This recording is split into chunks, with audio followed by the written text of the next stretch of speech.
Okay. Hello, good morning, Internet.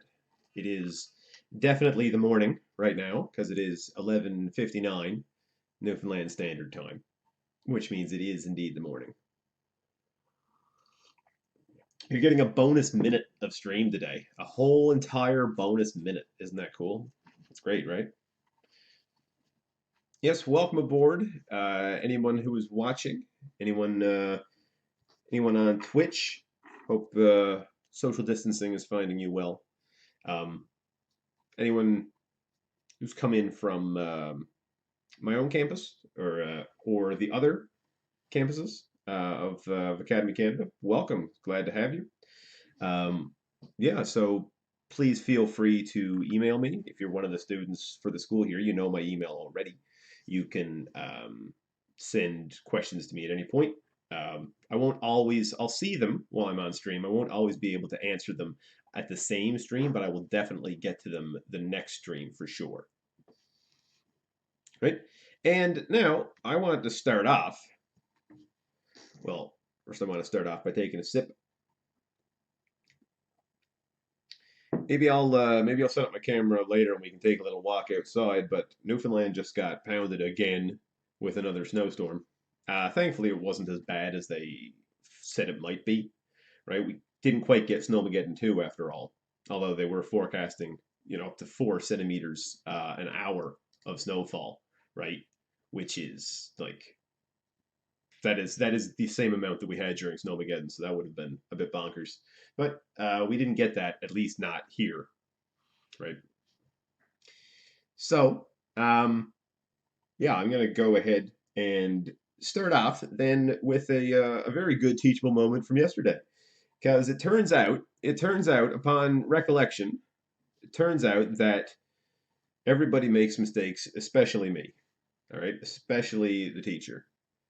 Because if we take a look back at this 1101C worksheet number 5 key, I called it a key that I was working on yesterday. If we look down through here, right, down through this guy, little guy over this way, what we end up seeing here is that I had 9C there, right? I took away a 25C there, and I called that a negative 6C. Negative 6? Negative 6, that ain't no negative 6, buddy. It's a negative 16. That's a big difference. That's a big difference. Even though my answer worked out to be something that seemed sensible, I even commented on the time in the video. Um, it seemed like a sensible answer, but in fact, it was wrong. Brittany, yes, good afternoon. It's 12:02, so now it's afternoon. To page 241 in Prism Math. I assume you mean Prism Math Purple. Yes, I will add that to my to-do list. So we'll see if I get to that one today.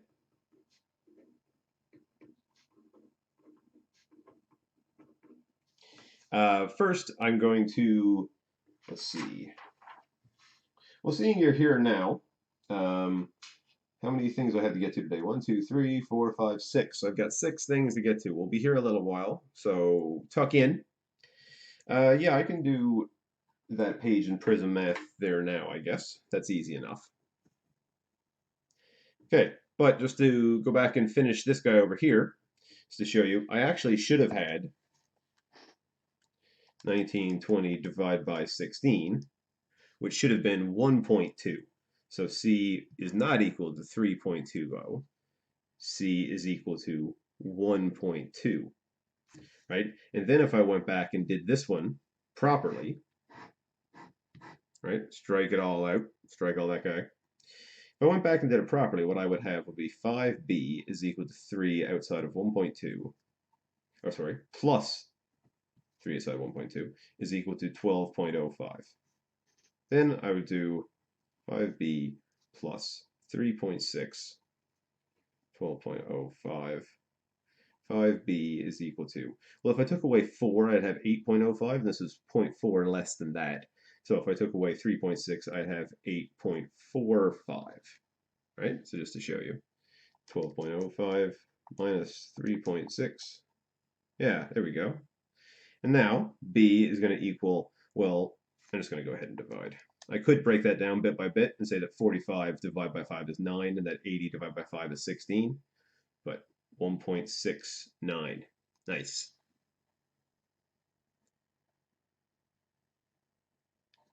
You just woke with me in the background anyway. Makes you feel like you're back in class. Yeah, great.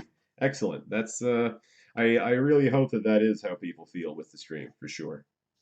Right? Just me blathering on, talking to people about their math work while they, get the last few minutes of much needed sleep. All right, so we see the update from yesterday is that I think this was bars and candy, I think. Yeah, chocolate bars and bags of candy, I believe. So the bags of candy are actually $1.20 and the chocolate bars are $1.69. Okay, so now that invalidates all the work I did on this sheet, kind of. Like I'm not going to submit this as an answer key with this stuff down here done wrong. Um, yeah, maybe I'll use some Photoshop wizardry to salvage these other four. But this guy's got to be done again for sure. That is one thing down that I wanted to cover.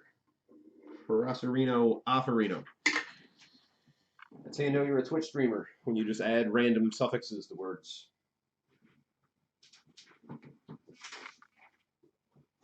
Okay, Prism Math Purple. Page 241.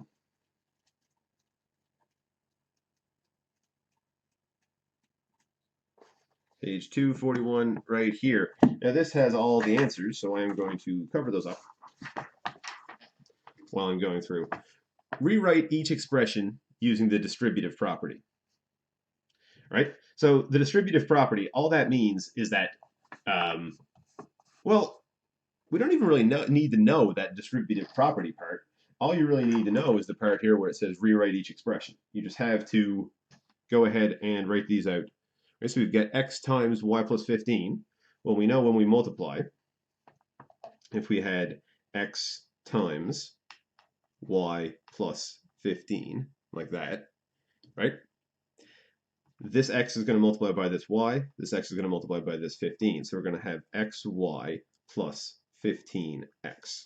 And if you see here, oh, okay. So that's how they want it written for these ones. But that's exactly the same. I just didn't write the multiply signs in between. So for my purposes, I would 100% mark this guy as correct. All right. Yeah, let me just note what course this is. Prism Math Purple, page 241. Okay, that was question 1.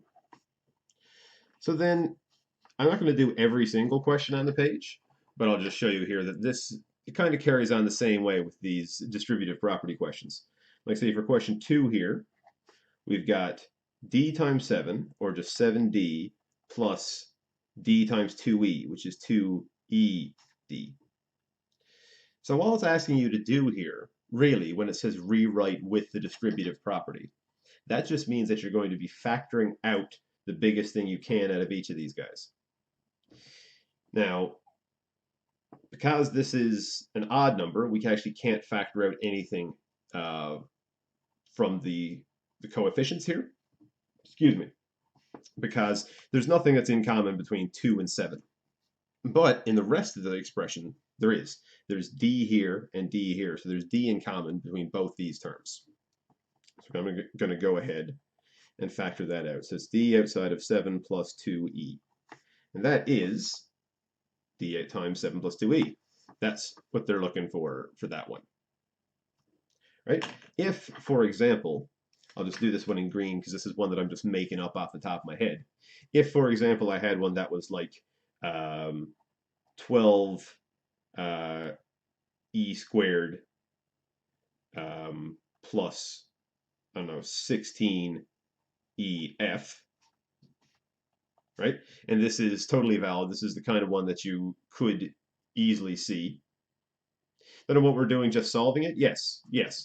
It says rewrite each expression using the distributive property. I know that's a bit of an oddly phrased thing, but basically you are just either simplifying or expanding. So you are just rewriting the equation into another form. So say if I had this one, which is something that is totally valid, it's the kind of question you could get, but it's not one of those ones here.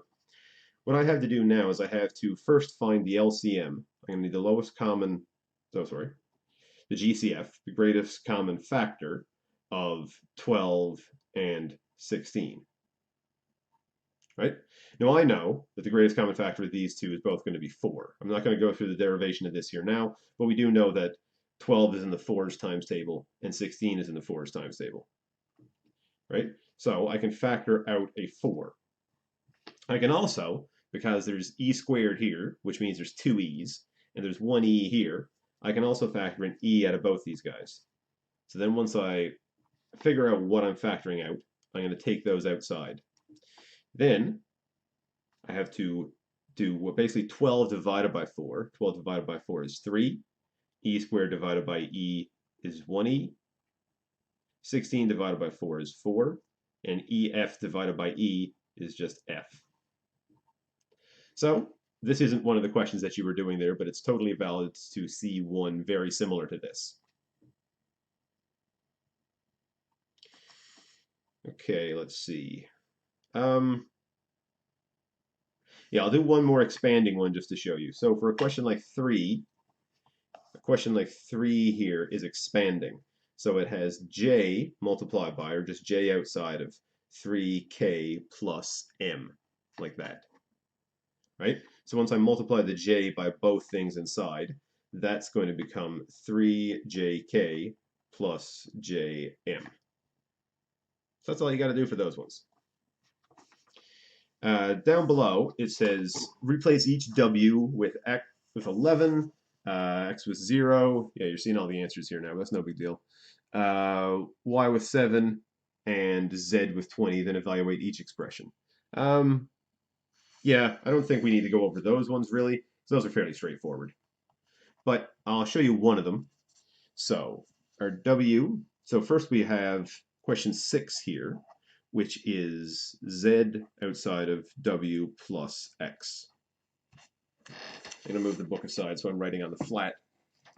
So we know that w is 11, x is 0, y is 7, and z is 20. So all we got to do is just rewrite this guy to put those in place of them, right? So z is 20, there's a 20 outside, w is 11, and x is 0.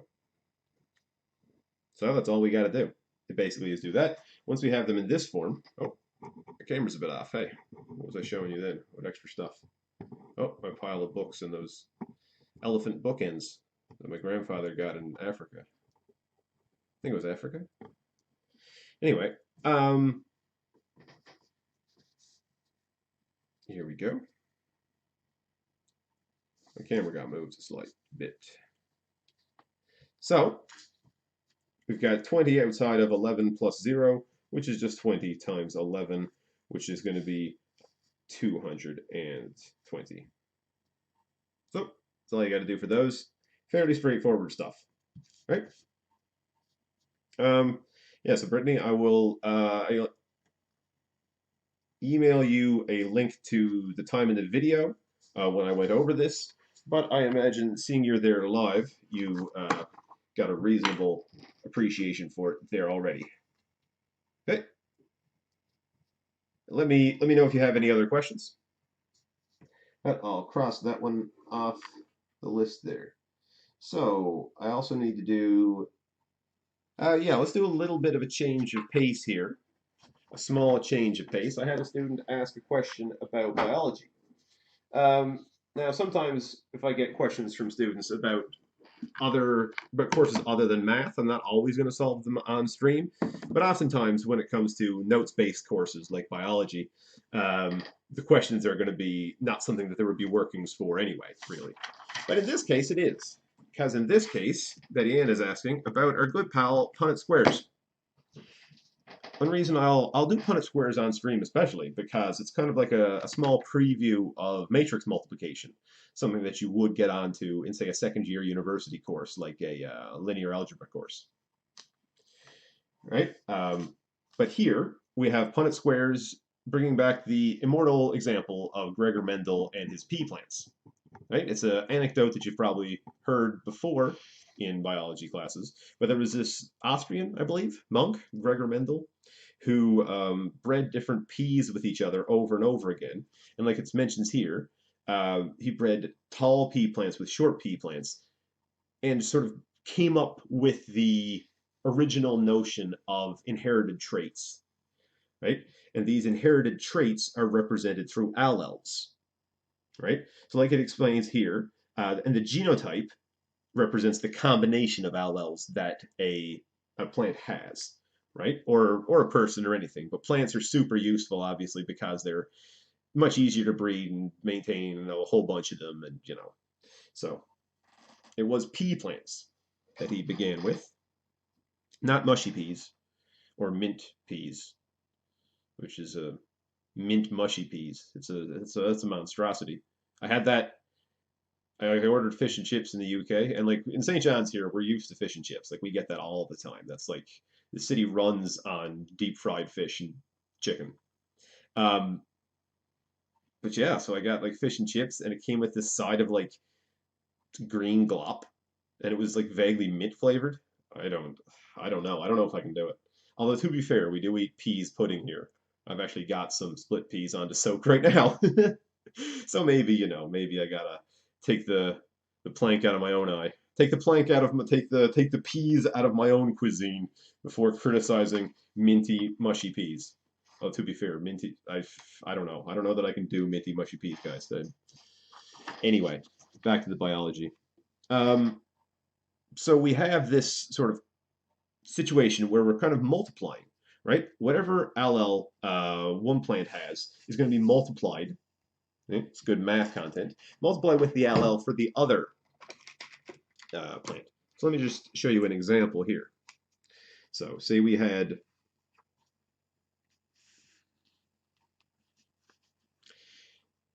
big T, which is a tall plant, where both its alleles are the dominant trait, which is tall. And that's going to be multiplied by a plant that is,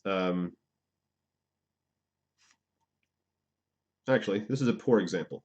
It's a poor example to start off with first. Let's ratchet that back. Let's do a capital T, small t, which is times another capital T, small t. Now, what does that mean? Well, capital T is the allele for tall. Lowercase t is the allele for short, right? And we use T for both and not T and S, right? Not tall and short. We use T and T because we always take the dominant allele and use that one to describe uh, the first letter of the dominant allele is the one that we use, right? So here, if we have both these plants would be tall plants. So we wouldn't know uh, if the plant is heterozygous, which is TT, this is heterozygous, and these are the genotypes here below. So genotypes, I'll circle that. The genotypes are TT heterozygous, two TTs, this is homozygous dominant, and two lowercase t's, TT, this is homozygous recessive. Right? So here we've got, but the thing is, right, a heterozygous and a homozygous dominant, those plants are both going to be tall plants, right? Because we don't know from looking at a plant if it's going to be tall because it has a big T and a small t, or if it's tall because it has two big T's. Because if there's a big T in the plant's genotype, then it's going to be tall because that is the dominant allele, right? So for these, later on, you'll see things like codominance and stuff like that. The Punnett squares don't get super difficult in this course, but this is a really good example because this is sort of the basic, sort of beginning example.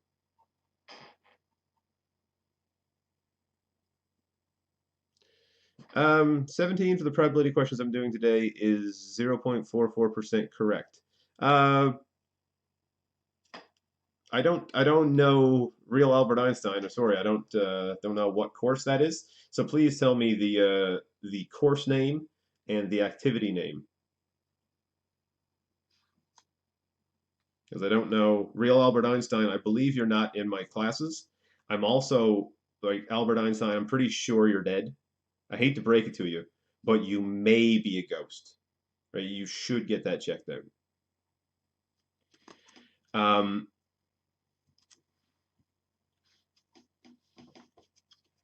okay, back to biology.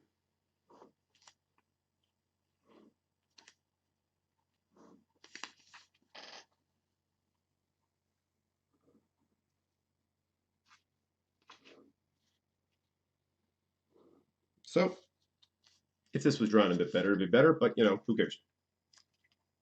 So we're now going to cross a heterozygous with another heterozygous. Now, both these plants would be tall plants. But one way to find out if the plants are 3101A uh, Unit 3. Yes, yes, I have that. I have that on the list to get to. Yes, absolutely. I will get to that one. Okay. So two capital T's. Basically, what we're going to do is we're going to take this one and fill it in across here. So there's going to be a T here, right? And a T here from this one. Across here, we're going to fill in this small t, right? Um, yeah, I'll just do it with those ones first. I'll show you the actual. Anyway, hold on. So I'm going to fill in this capital T here and here, this lowercase t here and here, because it's going across. And now with these ones, I'm going to go down. This capital T I'm going to fill in here, this capital T here, this lowercase t here, and this lowercase t here. Right? The only thing that I was sort of fumbling over there for a second was that right here, these guys, these should be switched because we always write the dominant LL first, no matter which part of the Punnett square it comes from, right? So this would actually be written as big T, little t, because it's always, if it's heterozygous, it's always written big T first. So what we have here now, even though these two plants were both tall, when we crossed them and bred them, we would find out that 25% of offspring are going to be short, even though even though both of the parents were tall, 25% of the offspring are going to be short. 25% offspring are going to be TT, and 50% offspring are going to be big T, little t, which means then 75% tall. Right? So that's just we see that this is sort of what led Mendel to these discoveries, is that he noticed that if he bred tall plants together, the result wasn't always the same, right? And these doesn't mean that if he crossed those plants and got four other ones, that one of them is going to be short and three of them are going to be tall. This is just the probability. So you got to do dozens and dozens and dozens before you're going to see it actually fit this number neatly, right? But this is the chance. 75% chance that the offspring is going to be tall, 25% chance that the offspring is going to be short. Okay?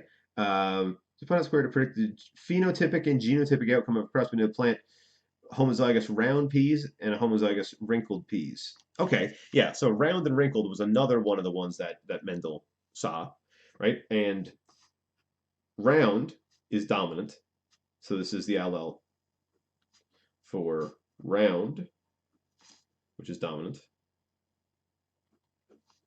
right? And then little r is the allele for short, and that's recessive. So the book is asking here in question 1, what's going to happen if we cross what did it say? A homozygous dominant and a homozygous recessive. So a homozygous dominant is going to be RR, like that. Let me just go ahead and draw out my square here. It's not a Punnett square if it's not a square. See, mine's more of a Punnett rectangle, isn't it? Maybe even just a Punnett quadrilateral, we'll call it. Um, Lowercase and lowercase, because that's a homozygous recessive. Once we cross these guys, this one here is going to get a capital R and a lowercase r because it's the cross of those two. So capital R always goes first. This one here is going to get a capital R and a lowercase r. This one here is going to get a capital R and a lowercase r. And this one here is going to get a capital R and a lowercase r. Look at that. So we get 100% is going to be heterozygous, but the heterozygous is going to show up as round, right? So, oh, round, wrinkled, not short. Yes, thank you. Thanks for wrinkled. Good catch. Good catch. Okay, so even though this one, even though he crossed a round and a wrinkled, right, which both begin in R, right? Wrinkled begins with R, doesn't it? Even though he crossed a round plant and a wrinkled plant, the result, all of them were round. So for this, if he when doing the actual experiment, right, then he would take the second generation and start crossing those, and then you would get breakdown like this. So that's why sometimes people say that like certain traits in families skip a generation, right? You'll hear that phrase used commonly that like, oh, red hair is recessive, it skips a generation. But the way something skips a generation is we see here, say this parent plant was round, this parent plant was wrinkled, but then the generation that came from those is 100% round, right? But then if this generation was then crossed, you would end up with this sort of a situation, just with R's instead of T's. And you would see that 25% of them would be wrinkled. So in that sense, the wrinkled peas skip a generation. Okay. Tomatoes, red fruit is dominant over yellow fruit. A homozygous red is crossed with the yellow fruit. Was the appearance of the F1 generation. Hey, look at that. I was just covering that. That's exactly what I was just yammering on about. F1 generation is the first generation that comes from the cross, right? So the genotypes of the F2 generation, if two plants from the F1 are crossed, exactly what I was talking about. What are the phenotypes of the F2 generation? So the phenotype is just going to be, well, phenotype is just what it shows up as.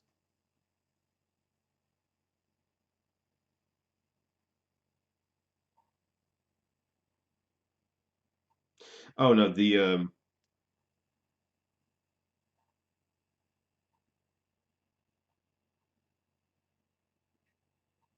yeah, that's right. Yes, phenotype is just how it shows up. Genotype is the actual like letters.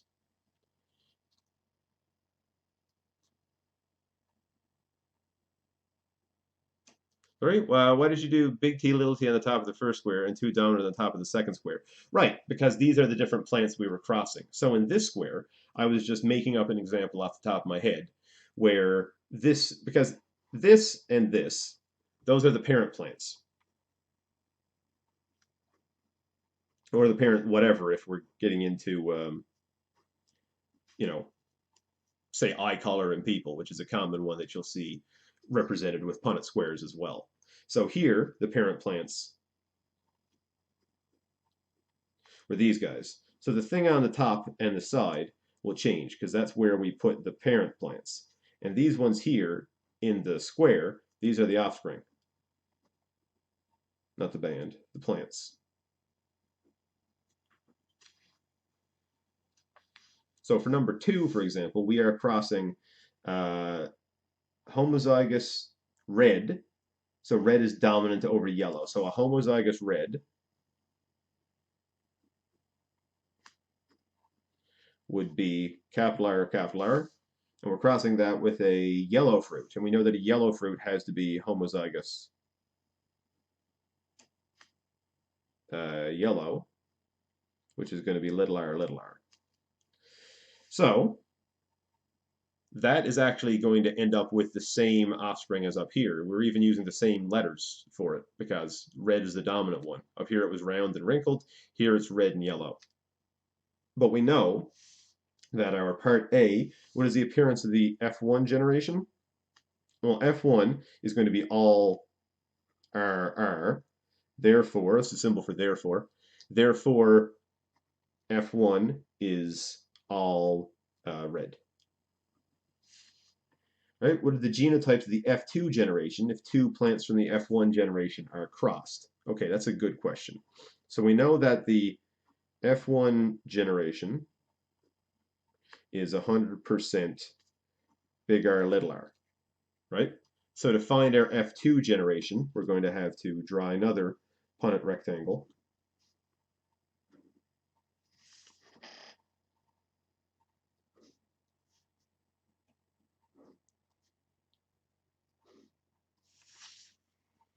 Right?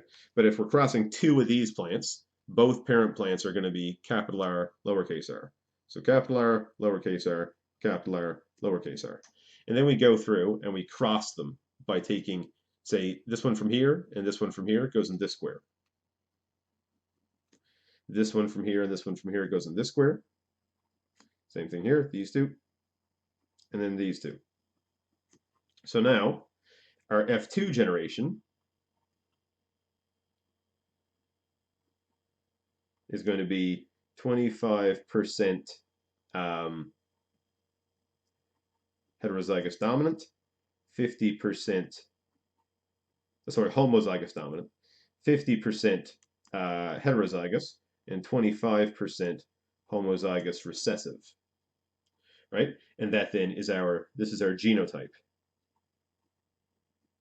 Then our phenotype is going to be 75% red, 25% yellow.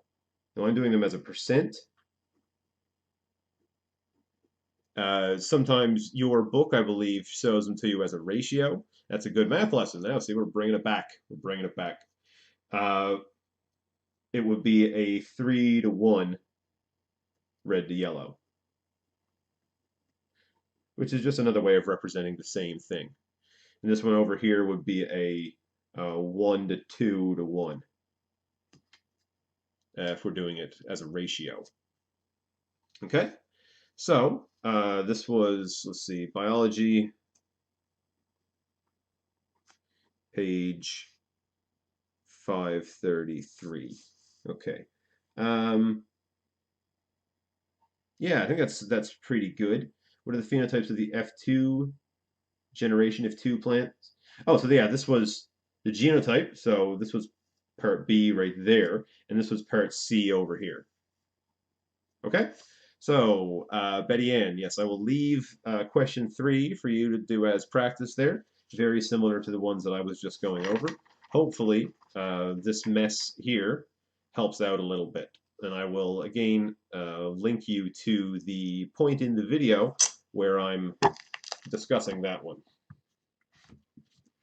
Okay, so how are we looking here? Why haven't I slept in 2 days? Well, it says it right there, because that would be too long. It's a Mitch Hedberg joke. The greatest stand-up comedian to ever tell one-liners. He said, I haven't slept for 2 days because that will be too long. Meaning that he hasn't meaning that he hasn't never mind, I don't explain jokes. To explain jokes, nothing explains a joke faster. What? Boy, nothing kills a joke faster than explaining it. Right? And I intend to explain all jokes, which means you'll never laugh again. Hey, Peter, can you help explain question 3 on review sheet? Yes, Esther, I will indeed do that. You are on the list for me to go over. 3102A Unit 3 review. So let me just cross some stuff off of my sheet here. And let's see. So I had question, I'll get to yours next. First, I'm going to do Math 3101A questions for Bert, who is in my chat hanging out. Can I call you Bert? Or do you prefer Al?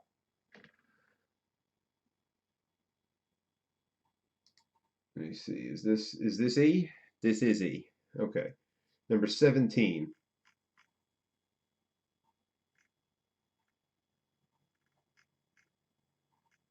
was going to start with, I had a whole bunch to do on this guy. I was going to start off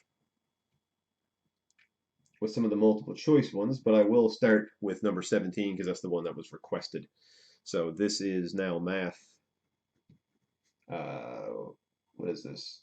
3101A. And this is unit 3.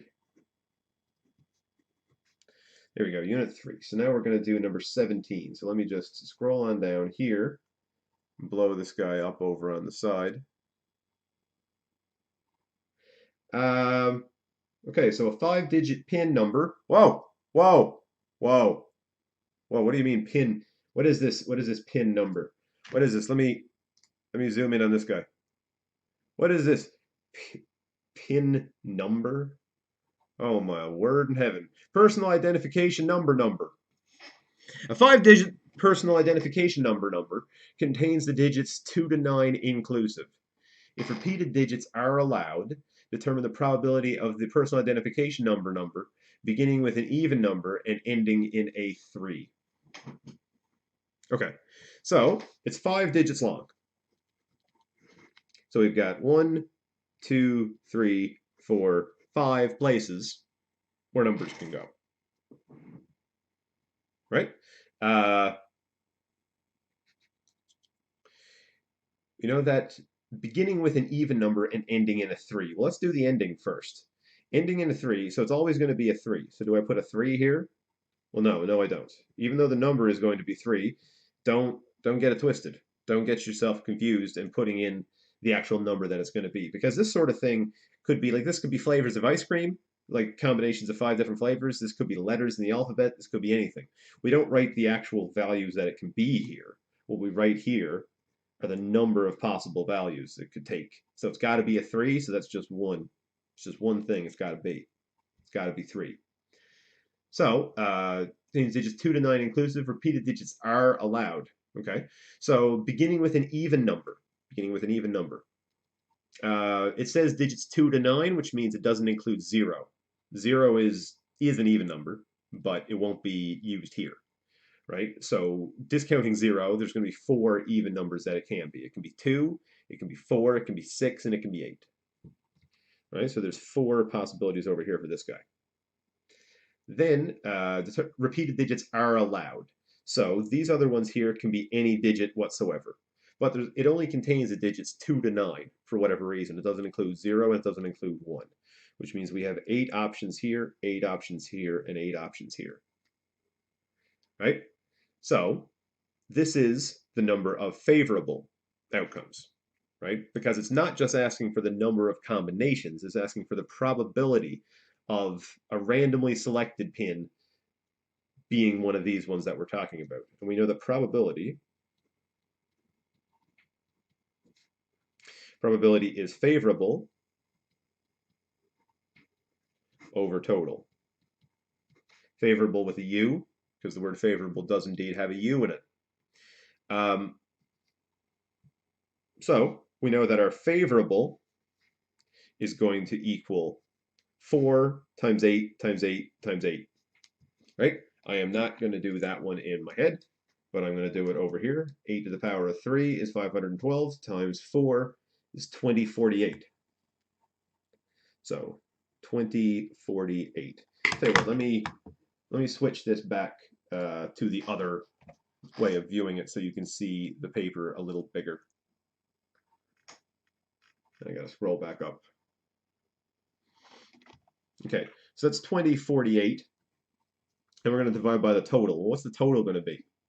Well, just to show over here how we would find the total, that's just going to be, there could be 8 here, there could be 8 here, there could be 8 here, there could be 8 here, and there could be 8 here. So your total is just going to be 8 to the power of 5. Right? So 8 to the power of 5. Right? Just to the power of is this guy right here. 8 to the power of 5. And we hit enter. And, oh, there it goes. I just mashed it. Okay, 32,768. And we're just going to take these guys and divide. So 2048 divided by the answer of the previous question gives us 0.625, which equals 0.62, 0.0, sorry, 0.0625, which is equal to 6.25%. So there you go. 17 then, that's how you would do that guy. That's right, 6.25%. Okay, I am going to pop back up on this sheet, I think. I'm going to go over a few of the multiple choice ones from the beginning of this activity. And these ones I should be able to zoom in on and blow up on me stream here. So let's see, numbers 4 and 5.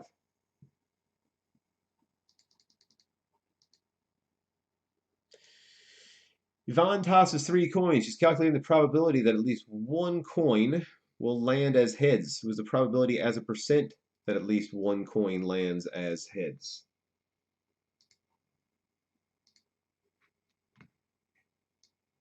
So, what sort of a situation is this? Well, Yvonne of the Yukon. Oh, no, that would be Yvonne of the Yukon was a man, so it'd be he. Or still is. I don't know. Is Yvonne of the Yukon still on? I don't know. Somebody expert on YTV, tell me. Number 4 then is going to be she tosses 3 coins. She is calculating the probability that at least one coin will land as heads. Was the probability as a percent that at least one coin lands as heads? So we could do a few different things here, right? We could use E equals MC squared. We could. I mean, it wouldn't get us anywhere, no. But what we could do here is we could go ahead and let's see. The different possibilities for flipping 3 coins are going to be all 3 are heads, right? Or there's going to be heads, heads, tails, heads, tails, heads, tails, head, heads, heads, tails, tails, tails, heads, tails, tails, tails, heads, or tails, tails, tails. Those are all the potential results that we could have. So this is what we call the sample space right here. Now, probability that at least one coin will land as heads. So how many of these have at least one coin as heads? Well, this one has at least one because it's got 3. This one's got at least 1. This one's got at least 1. This one's got at least 1. This one's got at least 1. This one, and this one's got at least 1. Right? So we know that of all the possible results, 1, 2, 3, 4, 5, 6, 7, 7 out of the 8 are going to have what we're looking for. 1 of the 8 is going to not have what we're looking for. So that is one way we can go about doing this. What I would do personally, if I was given a question like this, I would say, in my noodle, I would think sort of or say internally that what we have going on here is at least one being heads. What's the opposite of that? Well, the opposite of that is none of them being heads, which is just all of them being tails. And there's only one way for that to happen. And that's the first one to be a tails, the second one to be a tails, and the third one to be a tails. And that's going to be the probability of 1 over 2, because the first one has to be a tails, and that's 50% chance. The second one has to be a tails, also 50% chance. Third one has to be tails, again 50% chance. That gives us a 1 over 8 chance that we don't get at least 1 as heads, which means there's obviously going to be 8 over 8 minus 1 over 8 is a 7 over 8 chance that at least one of them is. Right? So somehow through the jigs and reels, you're meant to figure out that the answer here is D, which is 87.5%, because that's what 7 out of 8 is as a percent. Okay, I'm also going to do question 5. So question 5, 9 girls and 12 boys have signed up for a trip. Only 6 students will be selected to go on the trip. What is the probability as a percent that only girls will go on the trip? Okay, so there's 9 girls, and then there's 12 of the boys.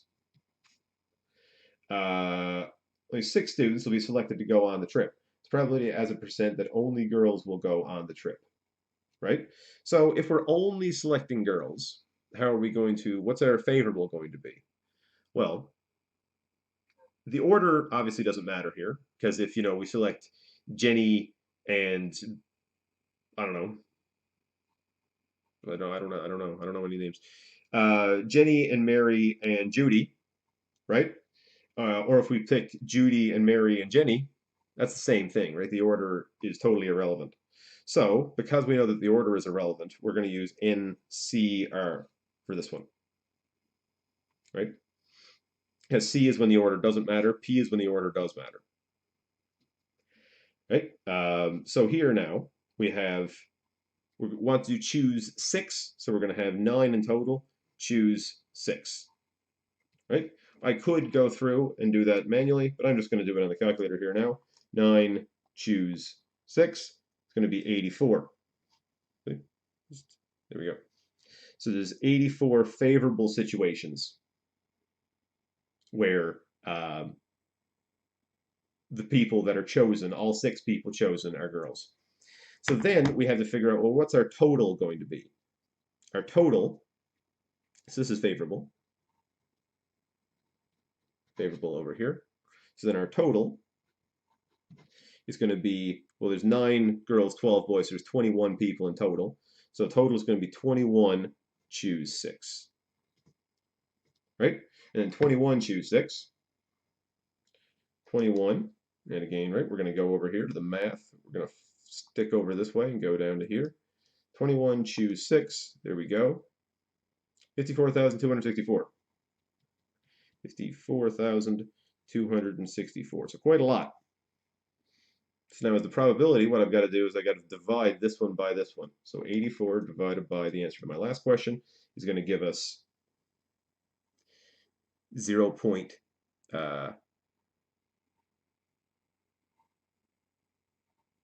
Let's see.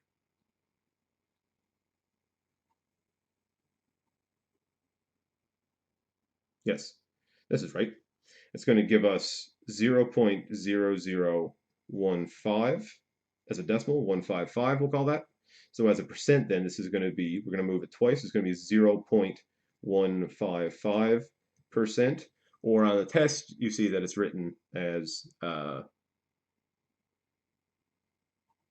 oh yes, my mistake. My mistake there. I did the rounding strangely because now it looks like it's going to round to 0.16. So this is a good teachable moment actually. This looks like it would round to 0.16, but it doesn't. Why does this not round to 0.16? You're cutting off a 5. But the problem is that the original number didn't have a 5 here. I've already rounded once. And the thing is, for any number, you only round one time. So this number was actually a 4 with a 7 following it. That's why I rounded this to a 5 here. But then I rounded it again and got a 6, which is not one of the answers that's given on the activity, right? But the thing is, you only round one time. So it actually, because it was a 4 here first, it's going to round to 0.15%. So then you'll see that the answer to this guy is C. There's the answer for 5. Right, so that was numbers 4, 5, 17.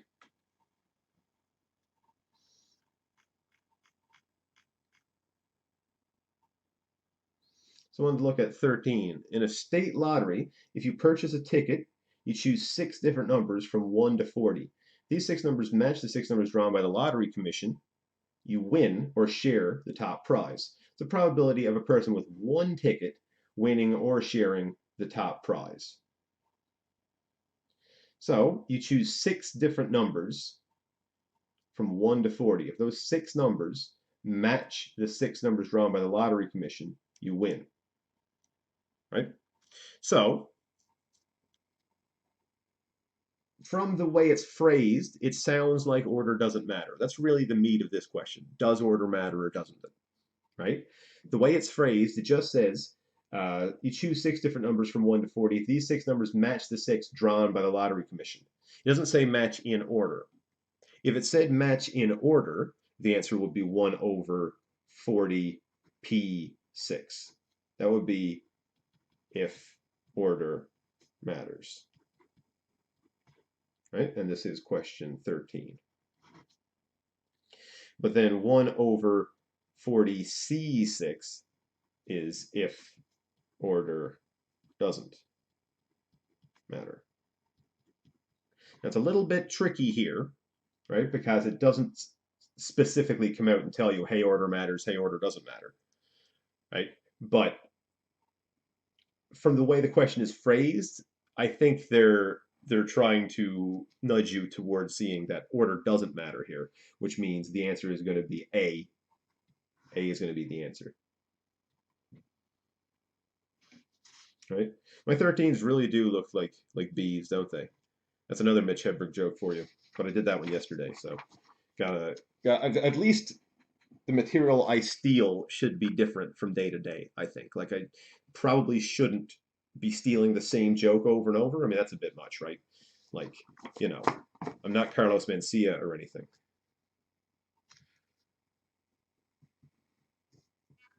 Let's see, I've done 13. So let's do 14. I'm just going to list out what the activity is that we're doing. So this is 3101A Unit 3 again. Right, we're going to do question 14. Next one up. Scroll down. So letters of the word abracadabra, abracadabra. Letters of the word abracadabra are written on cards and placed in a hat. If 5 letters are chosen from the hat at random, which represents the probability of getting at least one B. Oh boy, there's a bunch of stuff going on here. So let's zoom in. Zoom in on these guys. Let's zoom in a bit more. There we go. So there's the ones that they're giving us as examples. So because this is a multiple choice one, you know, you have the option. Excuse me. Oh, let me move my scroll bar down out of my window. Because this is a multiple choice question, you have the option of sort of metagaming it a little bit, right? And then looking at what you've got here to figure out what they're doing. You see the bottom of each is 11, choose 5. Well, why is the bottom of each 11, choose 5? Well, that is the total number of possibilities, right? Because it's always going to be favorable over total. And then, right, we've got an 11, we've got a word that's 11 letters long, abracadabra, right? But what we're trying to do is see the probability of getting at least one B, right? So at least one B is 2 situations where we have 1B or 2Bs. And then we're going to get the rest of our letters from the ones that are left over, right? So we know that there are 2Bs, and we're trying to choose one of them, 2Bs choosing 2 of them. All right, so which of our, here we go, now I'm over here, right.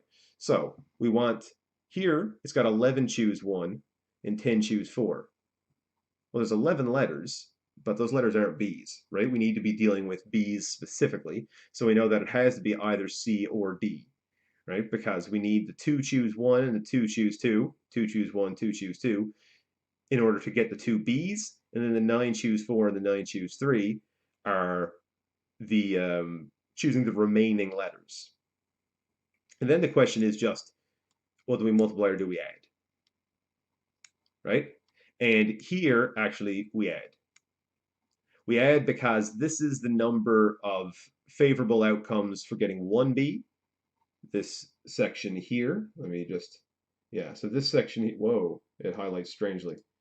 Okay, this part here, inside this bracket, boy, oh boy, see what I mean about writing math on a computer can be a pain sometimes. But this bit here inside the first bracket, this part is the favorable outcomes for getting 1B. The second part here, holy moly. Well, this second part here is the favorable outcomes for getting the second, or both Bs. So then we're going to add those together because the total favorable outcomes is going to be the sum of those, right? So the answer is D. That was, I didn't write anything. All right, so I'll just obliterate that guy. So that's 14. I'm going to do question 16 and question 18. Then Esther, I'm going to move on to your stuff. Hopefully you're still watching uh, and haven't dozed off. If you've dozed off, at least jostle your mouse occasionally. Maybe get someone to do that for you so that it still comes up as you watching my stream, right? Or maybe also pay attention. That's good. That's a good thing too. But anyway, we're on question 16 now. So let me go down. Oh, yes, yes. This is one that I want to talk about. Right. Okay. Let me zoom out a bit so you can read the actual um, question. Come on, zoom out. There you go. A fair coin is tossed 3 times. The tree diagram below represents the possible outcomes. What are the odds in favor of tossing 2 heads and 1 tail? Well, one good thing to do here is going to be like on your activity when you were doing this, you can just write alongside it. I'm going to have to draw it out because I don't have a copy of this printed off to do in person. But if we see these here, right? Actually, tell you what, I'm gonna look at this technology. Look at this. It's almost as if I have a whiteboard. I am going to write across here. So this one is going to be H, H, H. So that's that top outcome. You move that up a touch. Here we go. Hey, look at that. So this is going to be H, H, T. This next one is going to be H, T, H. This next one is going to be H, T, T. Right? This one is going to be T, H, H. Are we still lining up? A little bit. A little bit. Maybe I got to move it up a touch more. T, H, H. T, H, T. T, H, T for next. Right? Then we've got T, T, H. And we have got, oh, I wrote that one too big. We've got T, T, H, and we've got T, T, T. Okay. So those are all the outcomes that we could have. And what are we looking for? We're looking for, well, the odds in favor of tossing 2 heads and 1 tail. Okay, so rather than going to odds right out the gate, let's write it out as probability first. Again, Esther, if you are watching, this is not a course that you are doing or will have to do, but this same topic is covered in the course that you're doing, as you are, I am sure, painfully aware. So this is a reasonably good thing to be paying attention to. So the odds in favor of tossing 2 heads and 1 tail. Well, which situations? Answered the last question 13 correct, right? Option D. Last one 13. Um, yes, number 13. I think you did. You can check the one you submitted. I'll check in a bit. If I accidentally mark that one wrong, I'll go back and give you the mark for it.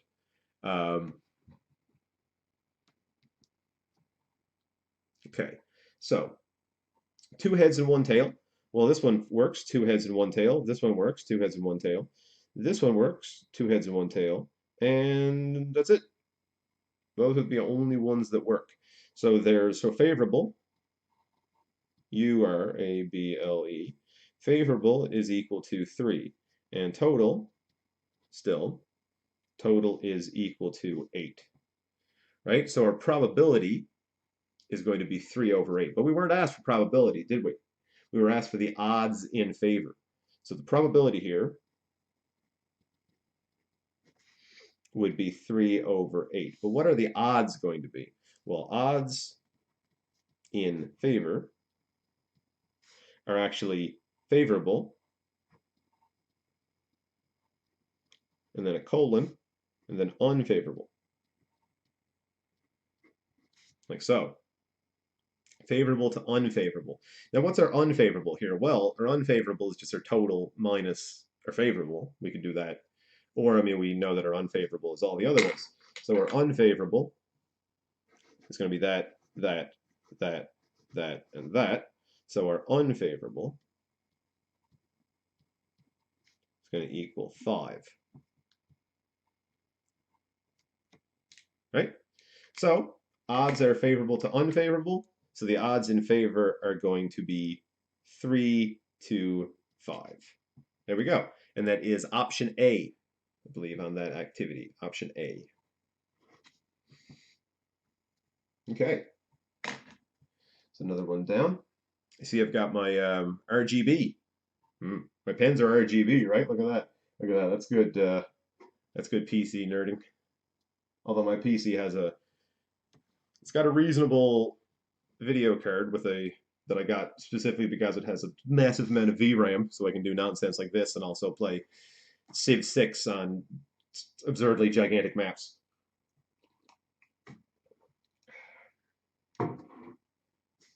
But I have a precious little amount of RGB, so my RGB is coming from these guys. By precious little, I mean none. Okay, so question 18 then, and then I will move on to Math 3102A Unit 3 review. Question 18. Now, let's zoom out so you guys can see it. All right, Nicole has 34 socks in her drawer, 8 identical white. My boom is getting in the way. That's why I'm like moving up and down my boom mic. Look, see this? See this? See this? Whee! Document cam. It's a little peek behind the curtain there for you. You can see how the sausage is made. Nicole has 34 socks in her drawer, 8 identical white, 14 identical black, and 12 identical pink. She pulls one sock at random and then another sock without replacing the first sock. Determine the probability of her pulling out either 2 white socks or 2 pink socks. Right? Now, I believe the student who did this one was very, very, very close to being right. Very close. But there was one small issue. Right? So I will show you just sort of the correct way that we're going to go about this one. So this is question 18.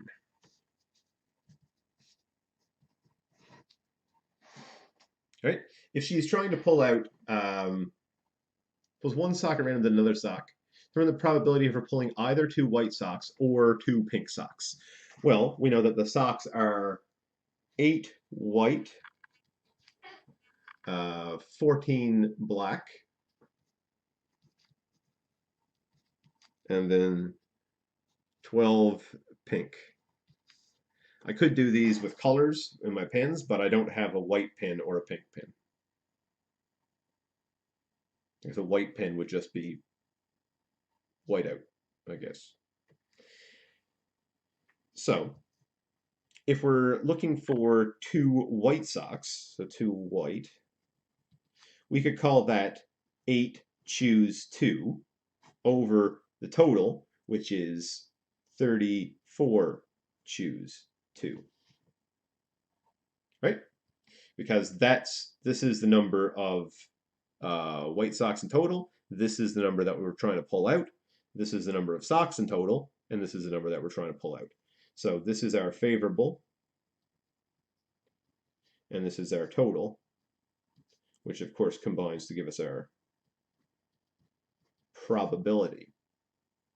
Right? And then the 2 pink, similarly, is going to be 12 choose 2 over, right, because we are looking for 2 white or 2 pink, yes. And then the bottom is going to be 34 choose 2 again. Right? Now, we have to then add these ones together. So the way we would write it out normally in working is we would have both cases on top. We would just have the one fraction, right? So we would have a situation where it's going to be 8C2 plus 12C2 over 34C2. That then is going to work out to be a bunch of numbers stuck into my calculator.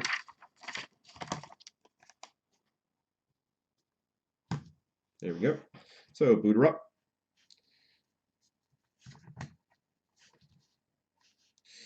Eight C2 is going to be that. And we're going to have 12 C2 is going to be that. So 28. So we're going to have 28 plus 66 over 34 C2, right? Which is going to be 561. So we're going to end up with 28 plus 66 is 94 over 561. 94 divided by 561 is going to give us 0.168 or 16.8%. So that is the chance then that Nicole pulls out either 2 white socks or 2 pink socks just right away. Just the first 2 socks are either white, both white or both pink. It's going to be about 17%. Okay, so that was number 18. Good. That was all the ones that I wanted to go over today on that activity. Tomorrow I may have some other ones to go over, right? But I will put that aside. And I hope that was very helpful, Mr. Einstein.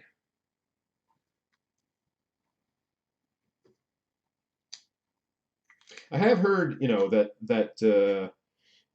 it's just a sort of an urban legend that you struggled with math. Isn't that right, Albert?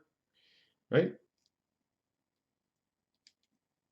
I'm pretty sure it was. I'm pretty sure that's just an urban legend. People use that to try to be like, oh, Albert Einstein wasn't great at math. I mean, he might not have been as great at math as like he was at physics, or he might not have been as great at math as some of his contemporaries and colleagues, right? But I mean you, obviously. Sorry. I mean, yeah, I am talking to the real one.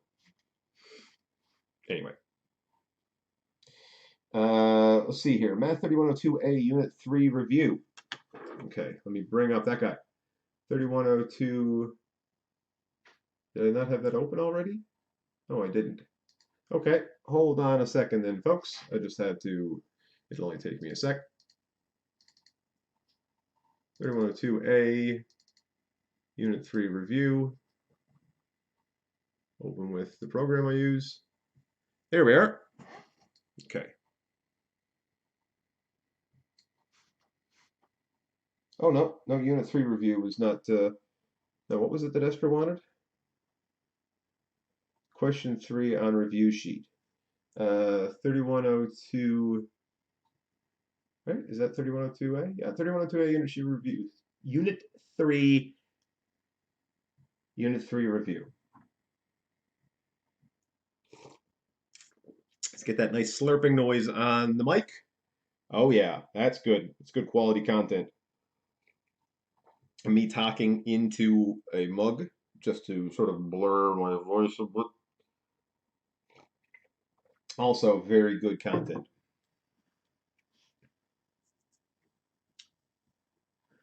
So we're looking at Math 3102A Unit 3 review sheet. Let's see, what question did you ask for specifically? You can remind me if you're still in chat. Let's see. Question 3. Question 3 asked for specifically. Okay. Let's scroll on down then to question 3. Oh, Unit 1 review. Yes. Unit 1 review. Thank you. I knew something was up. I knew something was up. Open with, here we go. Unit 1 review. There we go. That looks more like the real thing. Unit 1 review, question 3. Jason is repainting his kitchen, which measures 15 feet by 12 feet by 8 feet. The can of paint that he has chosen will cover 360 square feet.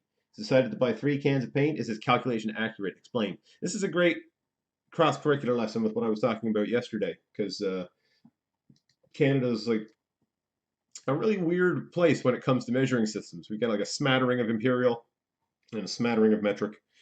But this one, it's not really relevant that this is in feet versus anything else. It could be in inches. It'd just be a really small room. Could be in kilometers. It'd be a whopper of a room. But the math that we do is not really going to change. So his kitchen. Let's see. So this is math 3102A Unit 1 review. Yes. Okay. Yeah. We got there. We got there in the end. Or in the middle.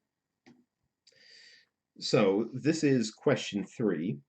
The room is going to be 15 feet by 12 feet by 8 feet. Okay, so he's decided to buy 3 cans of paint. Is his calculation accurate? Well, what is the room going to look like, right? I mean, let me attempt to draw out sort of the situation.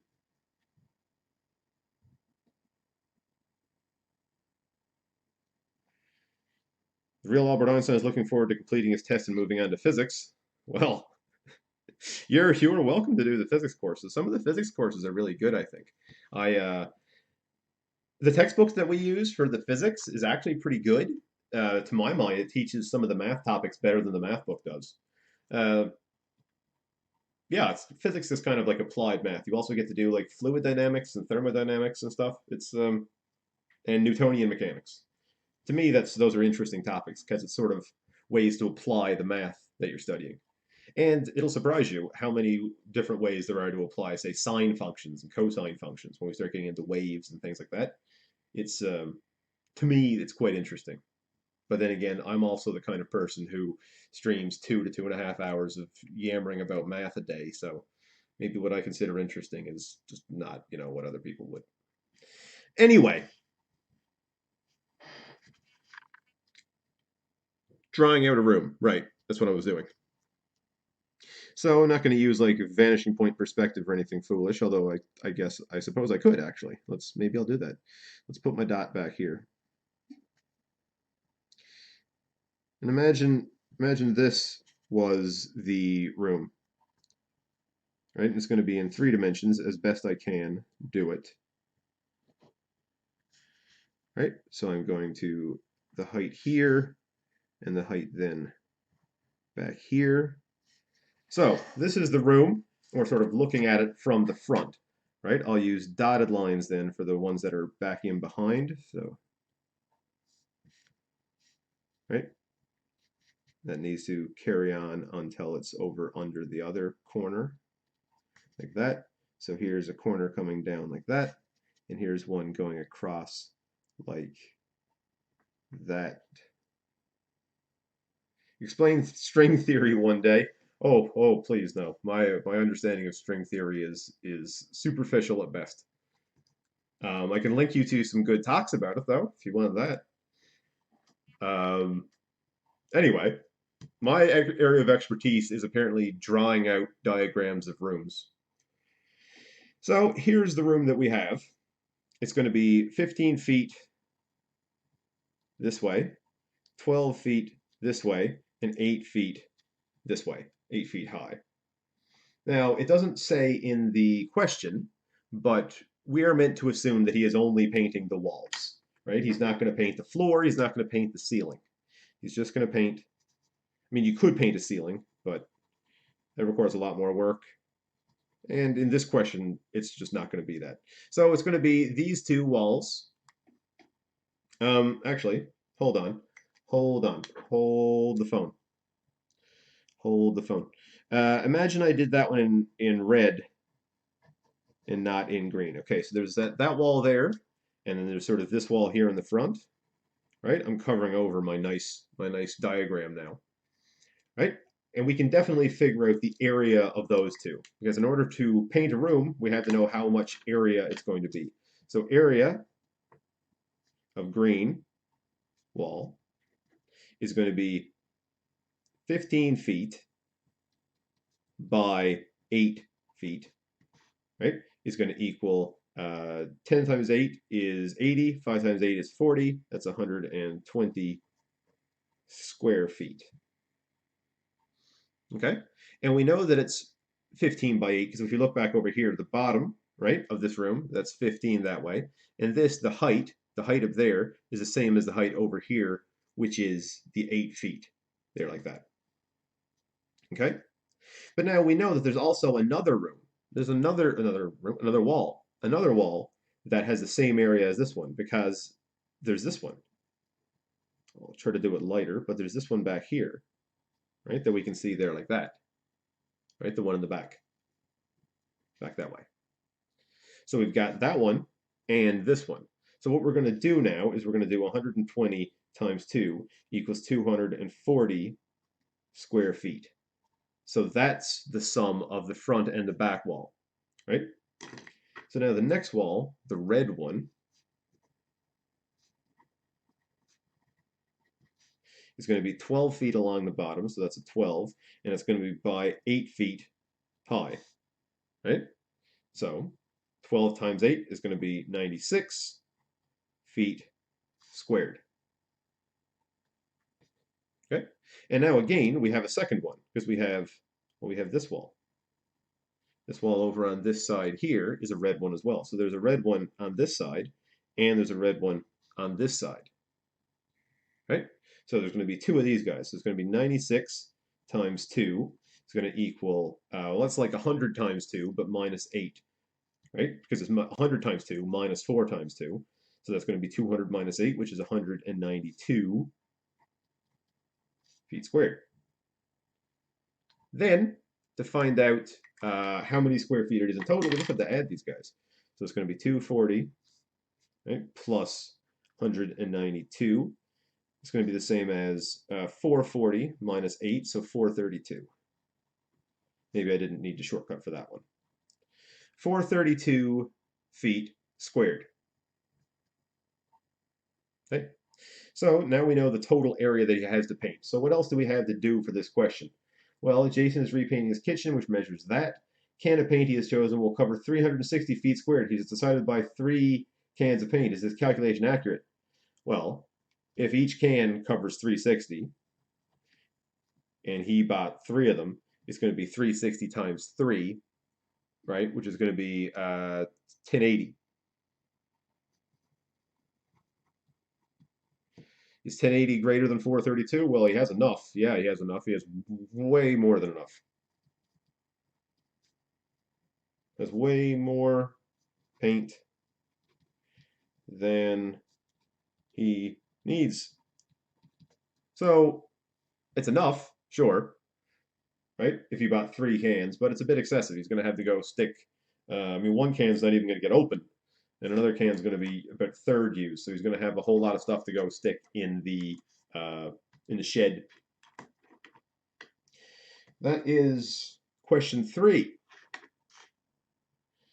Let's do another one here. Yes, let's do this one. Let's do question 4 as well. So I'll just move that over here then. Move over to question 4.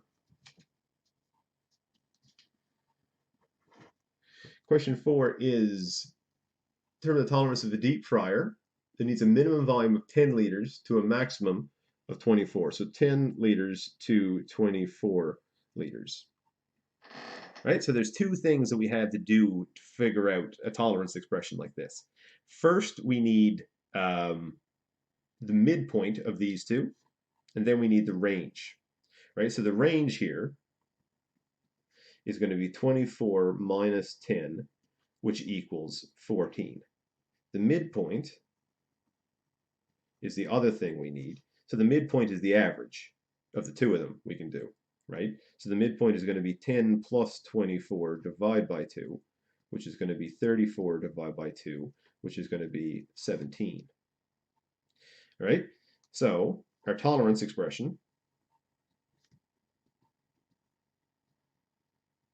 is going to be 17 plus or minus 14. Is that right? Well, let's check it out. If it was 17 plus or minus 14, 17 minus 14 is 3, 17 plus 14 is 31. Is that the tolerance that it has? 3 to 31? No. No, it is not. No, that is not it. Not at all. What we have is 17 plus or minus 7. The reason we have plus or minus 7 is because it's half the range. So what you're actually looking for is the midpoint plus or minus half of the range. So this is the tolerance expression that we're looking for, and this is just the way you do those sort of in general.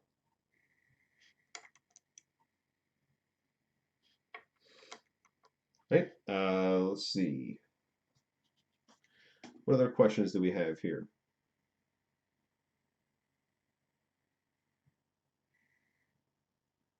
Okay, yes. Question five. Question five is an excellent one.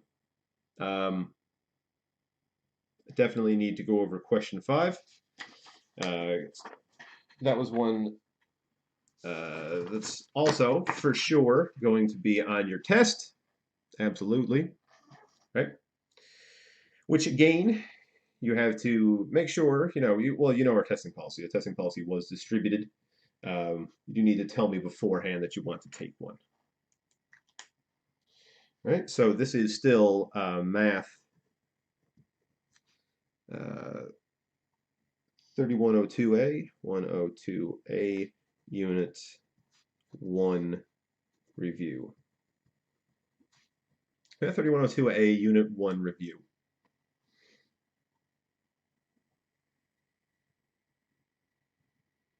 So, question 5. Restaurant lunch menu.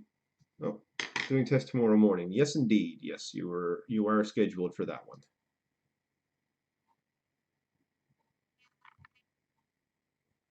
Okay, just got a email. Yeah.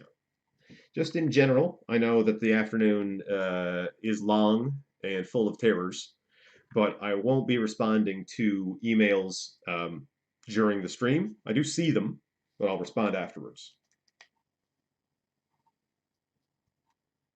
Okay, so question 5, then construct a tree diagram to show the possible lunches. Boy, I'm in the mood for a possible lunch right now. It's 1:20 after 1. I'm I could go for pork chops, chicken breast, or steak for sure, or potatoes, fries, rice, or vegetables, or salad. Like all of it. All give me all of them. So my lunch would just be, I'll have the lot in a bucket with the eggs on top. There weren't any eggs involved. It's just a Monty Python reference. So basically, there are two choices here, right? We have a protein, and then we have a side along with it, right? So there's two separate choices. So what we're going to do, the first choice is the protein, or the way you can write it is just choice one or something like that, right? So your choice one is going to be either, let's see, pork chops, chicken breast, or steak. It's reasonable. I'll take the steak, thanks.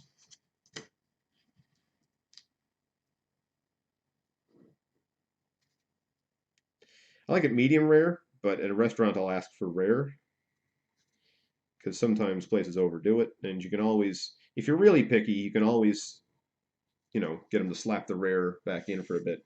But rare is delicious anyway.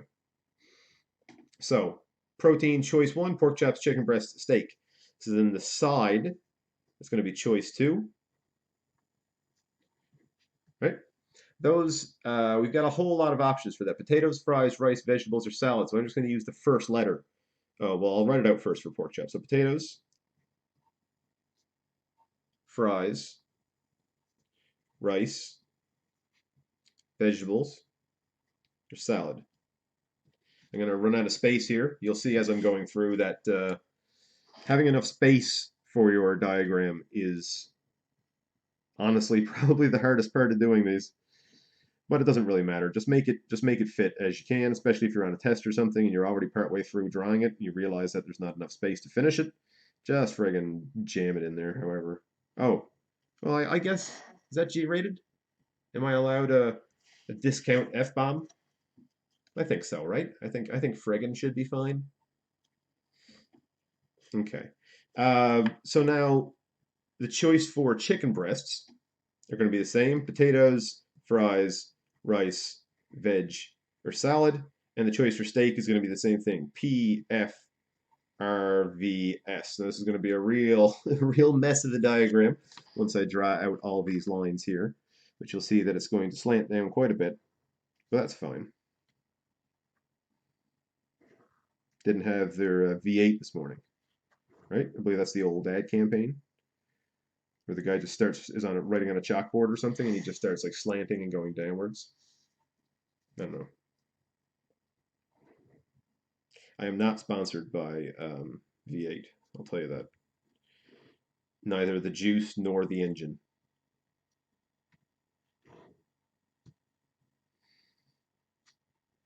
I will take opportunities to use the phrase neither nor, though. I do like that one.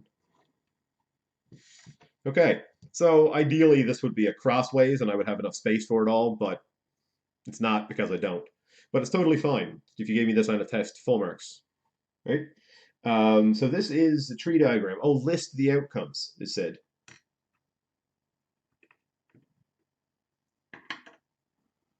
Okay, so I'm gonna do that in, actually, I'll continue that in green.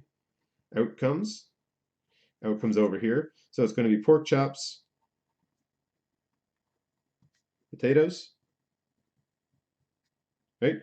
Pork chops, fries, and you see how it's going to go. So I'm going to quit writing out the full thing. I'm just going to use pork chops, rice, pork chops, vegetables, pork chops, salad, chicken breast, potatoes, chicken breast fries, CBR, CBV,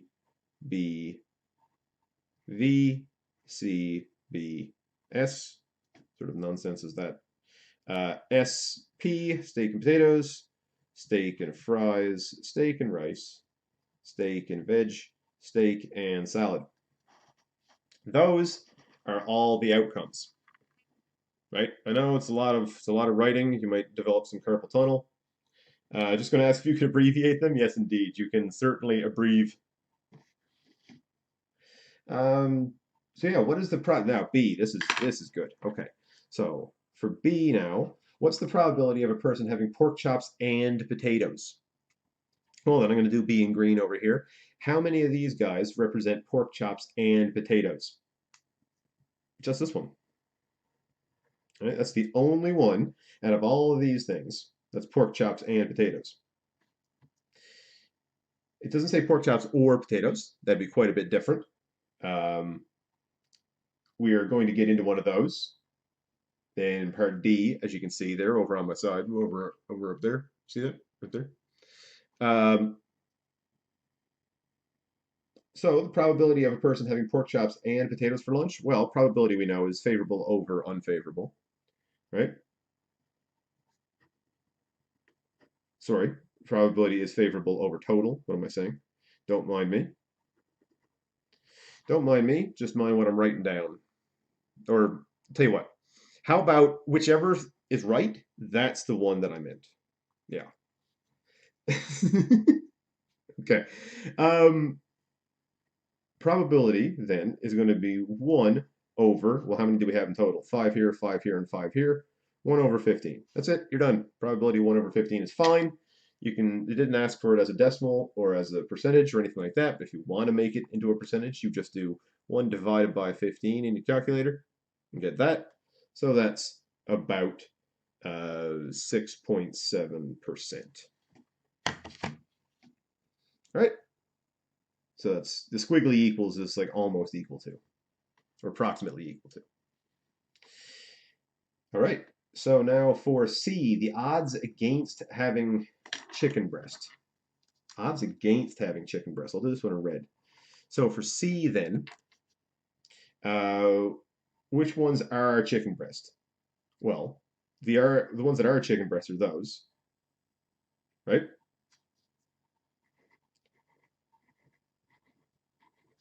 So that's 5 chicken breast, 10 are not chicken breast.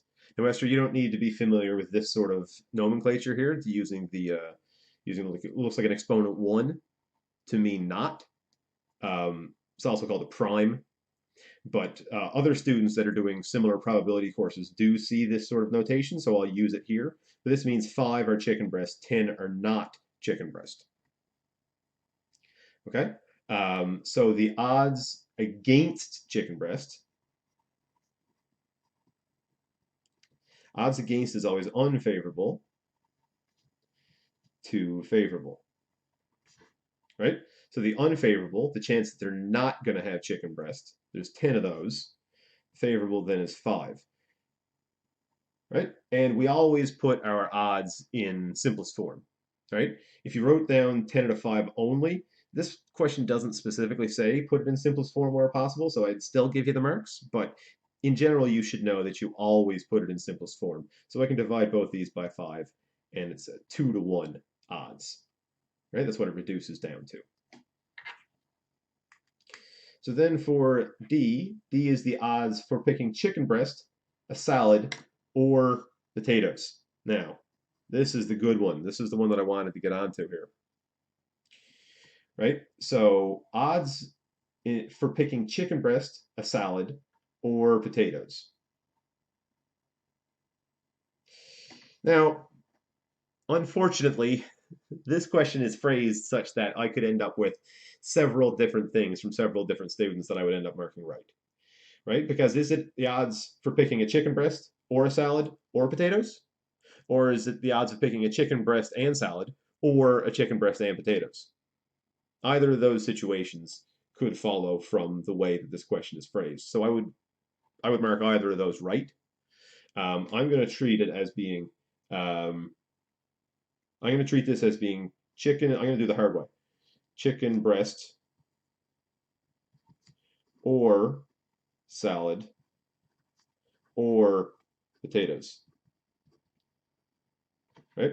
Because I'm just going to show you um, sort of the most complicated situation that it could be.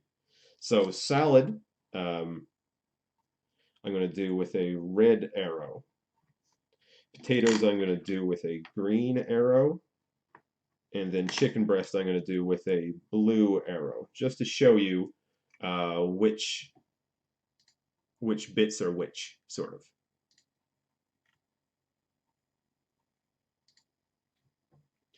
So the chicken breast ones are all these ones here with the blue arrow. So this one eats a chicken breast, this one has a chicken breast, so does this one, so does this one, and so does this one. So there's 5 of them.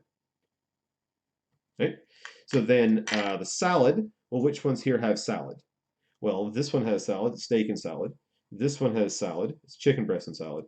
And this one has salad, it's pork chops and salad. And then for potatoes, it's going to be a similar thing, right? This one has potatoes, this one has potatoes, and this one has potatoes. So we end up with CB is going to be 5. We'll put 5 there in brackets. And I'll say salad is 2. And then, sorry, salad is not 2. Salad is 3. Getting ahead of myself. Salad is 3. And then potatoes is also 3. Right? So can I just go ahead and add 5, 3, and 3 and get 11 results? Is it 11 results? Well, let's just count. Let's count each result that fits and see if we do have 11 or not. So we've got 1 here, 2 here, 3 here, 4 here, 5 here, 6 here, 7 here, 8 here, 9. 9. 9's not 11. 9 and 11 are not the same, right? Like, so what gives? Well, the reason is we have to account for our overlap. Remember now that the probability of 2 things happening. Now, this again, Esther, this is not the sort of writing or nomenclature that you would have seen, but this is how we will write it in other courses that do the same sort of topic. But the probability of x and y happening is equal to the sorry, my mistake, my word. How about I just scratch this out? How about I just scratch this one out? The probability of x or y happening, because that's what I wanted to tell you about, or so this is x or y, is equal to the probability of x plus the probability of y minus the probability of x and y. Well, why is it minus the and? Why? What's that doing there? The reason it's minus the and is to make sure that we're accounting for the fact that some of these would be counted twice. If we counted all the CBs separately, all the S's separately, and all the P's separately, we would notice that we're counting this one twice and we're counting this one twice, right? Because there's 2 arrows on both. So what we actually have to do here is we have to add together our 5 plus our 3 plus, whoa, plus our 3. But then what we have to do is we have to subtract 2. And the reason we're subtracting 2 is because that's the ones that are overlapping. So then we end up with 9, and 9 is going to be the right answer here.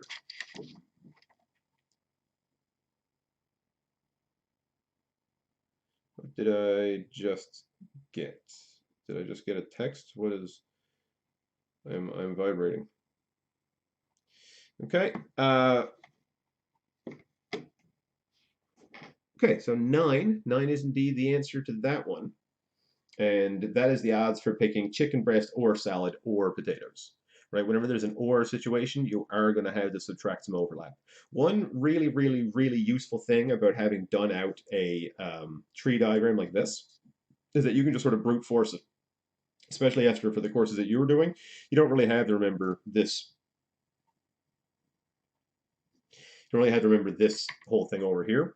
You could, but what you can do is if you do out your tree diagram accurately, all you have to do is just go up here and count each one that fits the situation. Just the important part is count each situation only once, no matter how many times that situation um, comes up, basically. Like this one came up in 2 different sets. This one came up in 2 different sets, but we need to subtract the overlap, which means we need to count these guys only once.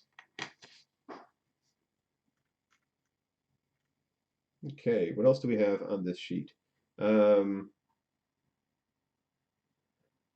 Question 6, I'll skip that one. Question 7, those are relatively straightforward. Oh, okay, good, good. Question 9. Question 9 I'm going to do. Because question 9 is a topic that I haven't covered here so far this morning, or this afternoon. So this is, again, Math 3102A, Unit 1 review. Okay, so now question 9 says, in an experiment, the letters M, A, T, and H were drawn 20 times, and the results are below. So we've got 4 M's, 8 A's, 5 T's, and 3 H's. It's the experimental probability as a reduced fraction of drawing an M. Now, this is important here because it's the difference between experimental probability and theoretical probability. Experimental probability means we actually did the experiment and it's based on the results that we got back. Right? Note that experimental probability and theoretical probability are not always the same. It takes a lot of trials before our experimental probability will be the same or even close to the theoretical probability, which, understanding probability is actually super duper important right now. Like with all the news cycles that's happening, with all the information that people are bombarded with about, COVID-19, understanding a bit about probability is really important these days, right? Like just yesterday, apparently there's a lot more cases in Quebec, right? But is that because the disease is more rampant in Quebec, or is it because they're testing more and therefore they're finding more? It's hard to know. It's really hard to know right now. That's the kind of thing we'll know afterwards, after this is all over and people are looking back. But again, it's just an example of how knowing a bit about probability will help you contextualize a lot of this information that we're being just bombarded with, right? So for question 9, is the experimental probability as a reduced fraction of drawing an M? Yes. So probability is, of course, always favorable over total, right? So the favorable M's is 4, and the total results are 20. So the experimental probability is 4 over 20, which is 2 over 10, which is 1 over 5. As a reduced fraction of drawing an M, 1 over 5. Sorted. It's the theoretical probability of drawing an M. Good. So the theoretical probability is what we would expect before we did the trials, right? And since there's four letters, they should each be equally likely. So it's going to be 1 out of 4.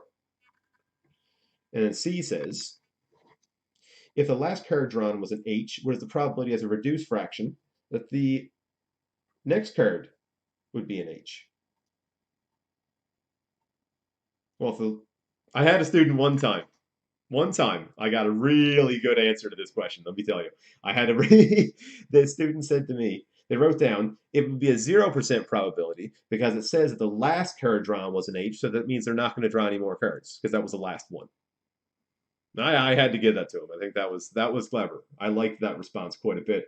Um, they mean by last they mean the previous. They don't necessarily mean the last as the final one here, but I found that to be good. Um, but if the previous card drawn was an H, what's the probability as a reduced fraction the next card would be an H? This question doesn't actually give us really enough information to answer that, right? Because if the H is replaced, so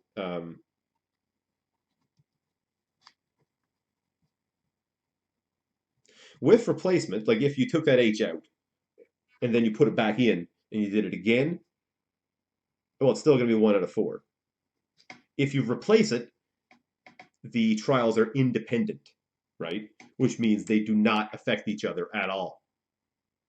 That's the gambler's fallacy, the notion that say if the flop comes back low 3 times in a row at a table of hold'em, it's probably going to come back high next time to even it out. That's not how it works at all. Like the cards do not have memory of what ones were previously dealt out.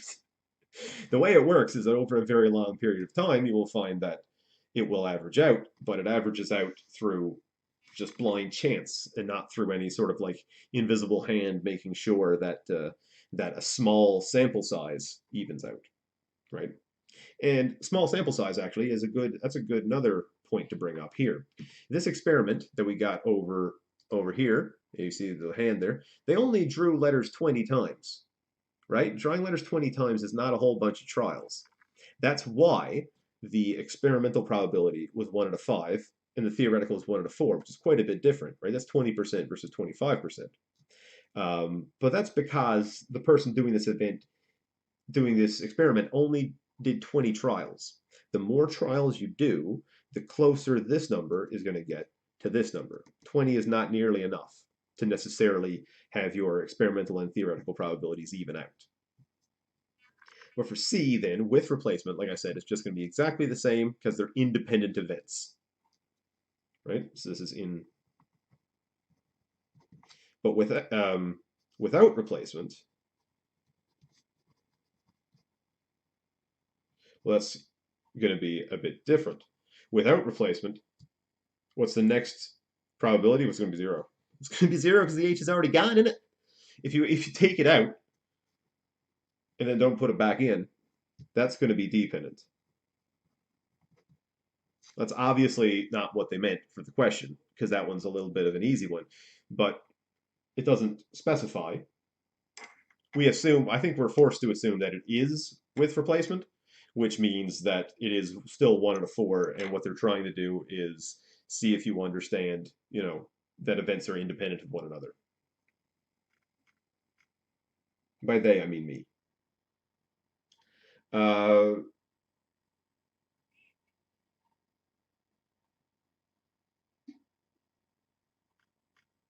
see, yeah, let's do question 10.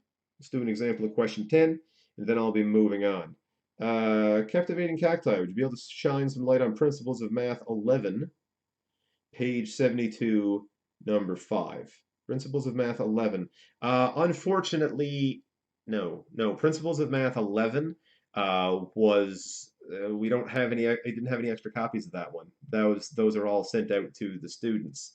Um, Principles of Math, I believe, is that's the academic one. What you can do though, what you don't worry about it. I will get the question answered.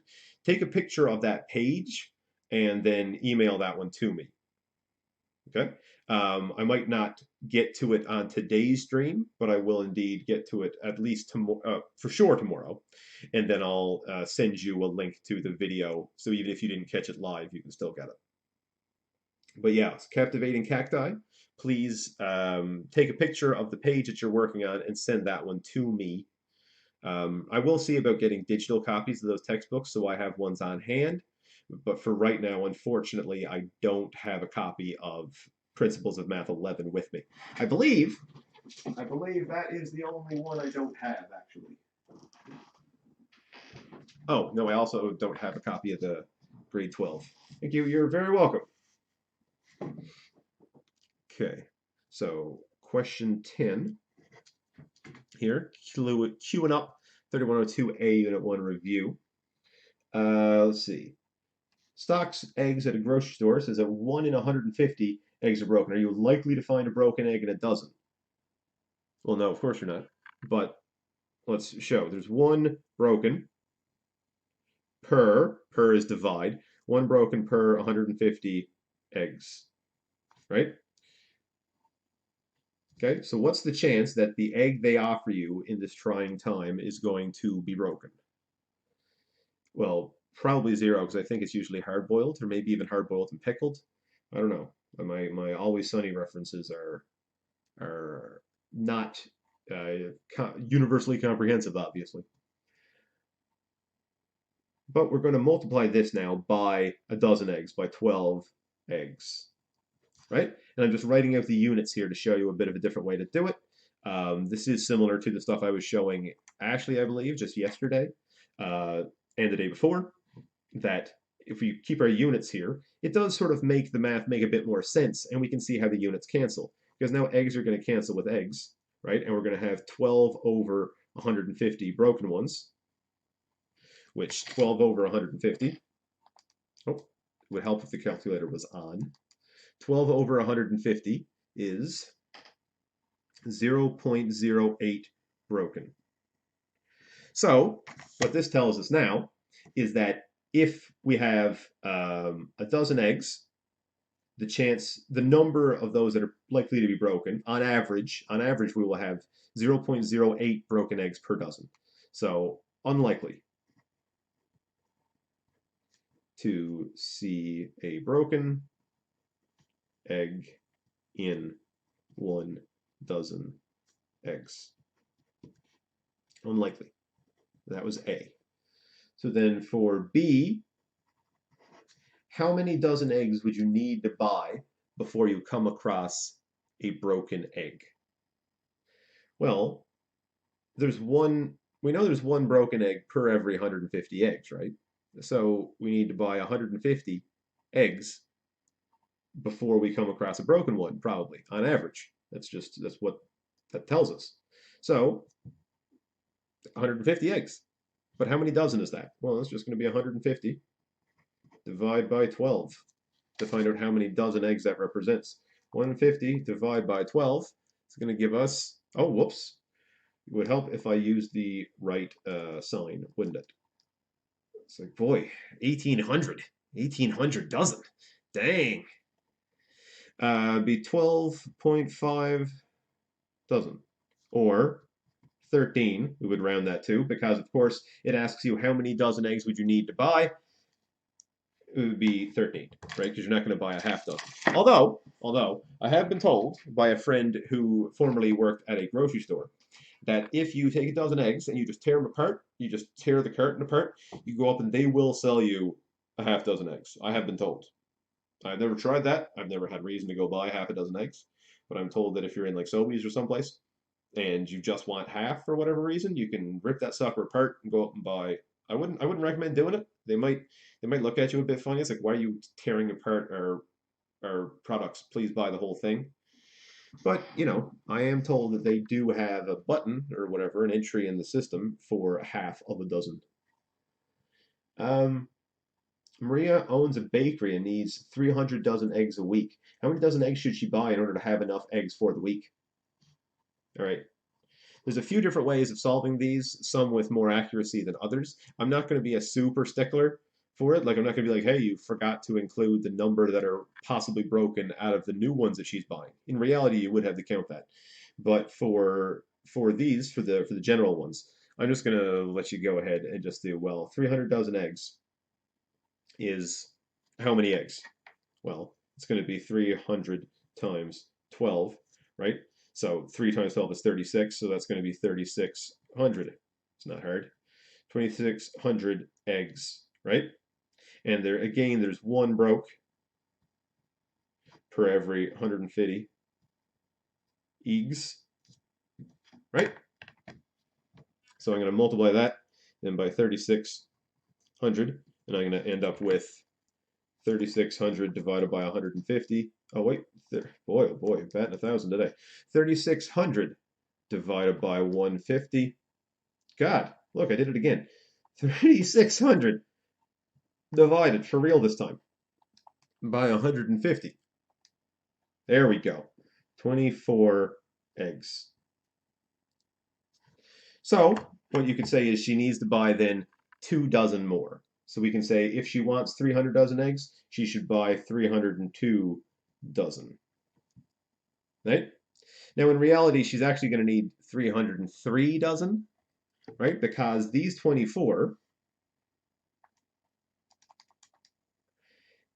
on average, those 24 are going to have, well, 0.16 broken eggs in those 24. Right? Now that is less than one, so on average she's going to be okay. But if she wants to be sure she's okay, she does have to account for the fact that out of these 24, there's going to be some broken too, right? So if this was a much bigger number, like say she needed 3,000 dozen eggs a week, like she had, I don't know, she was serving scrambled eggs at a church breakfast for a year or something, I don't know. Then if this was say 240 eggs, there would be on average 2 broken ones there, so you'd need an extra dozen to account for the ones that are broken in the ones that you're buying on top of the ones you were already buying, right? Because the safety eggs are not immune to being broken as well.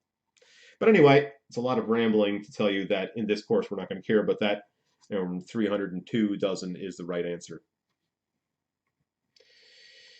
Well, it's not so much that we don't care about it, but that the 0.16 broken eggs that would be in this 24, we're going to say you can just, since that's on average 0, on average less than 1. I mean, you never round to 0, but on average that's less than 1.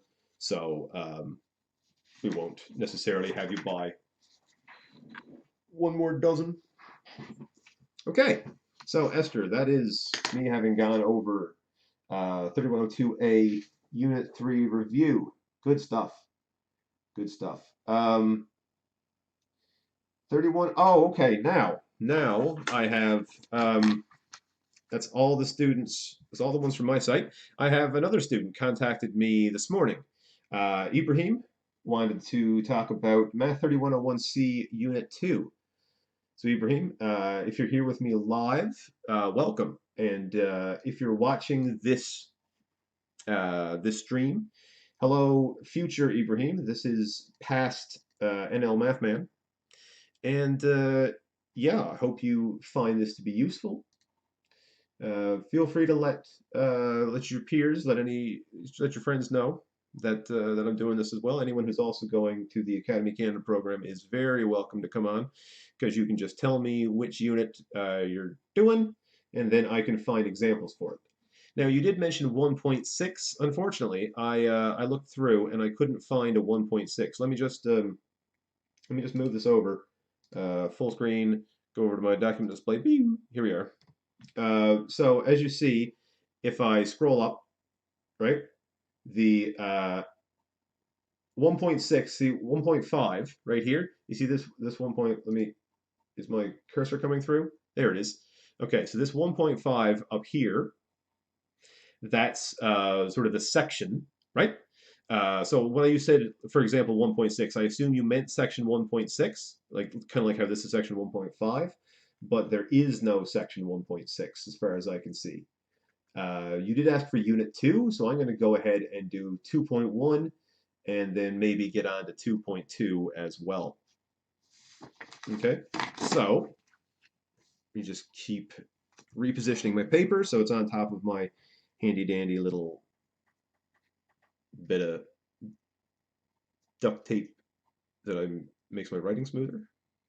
That's the theory anyway. Also shows me where to put the paper.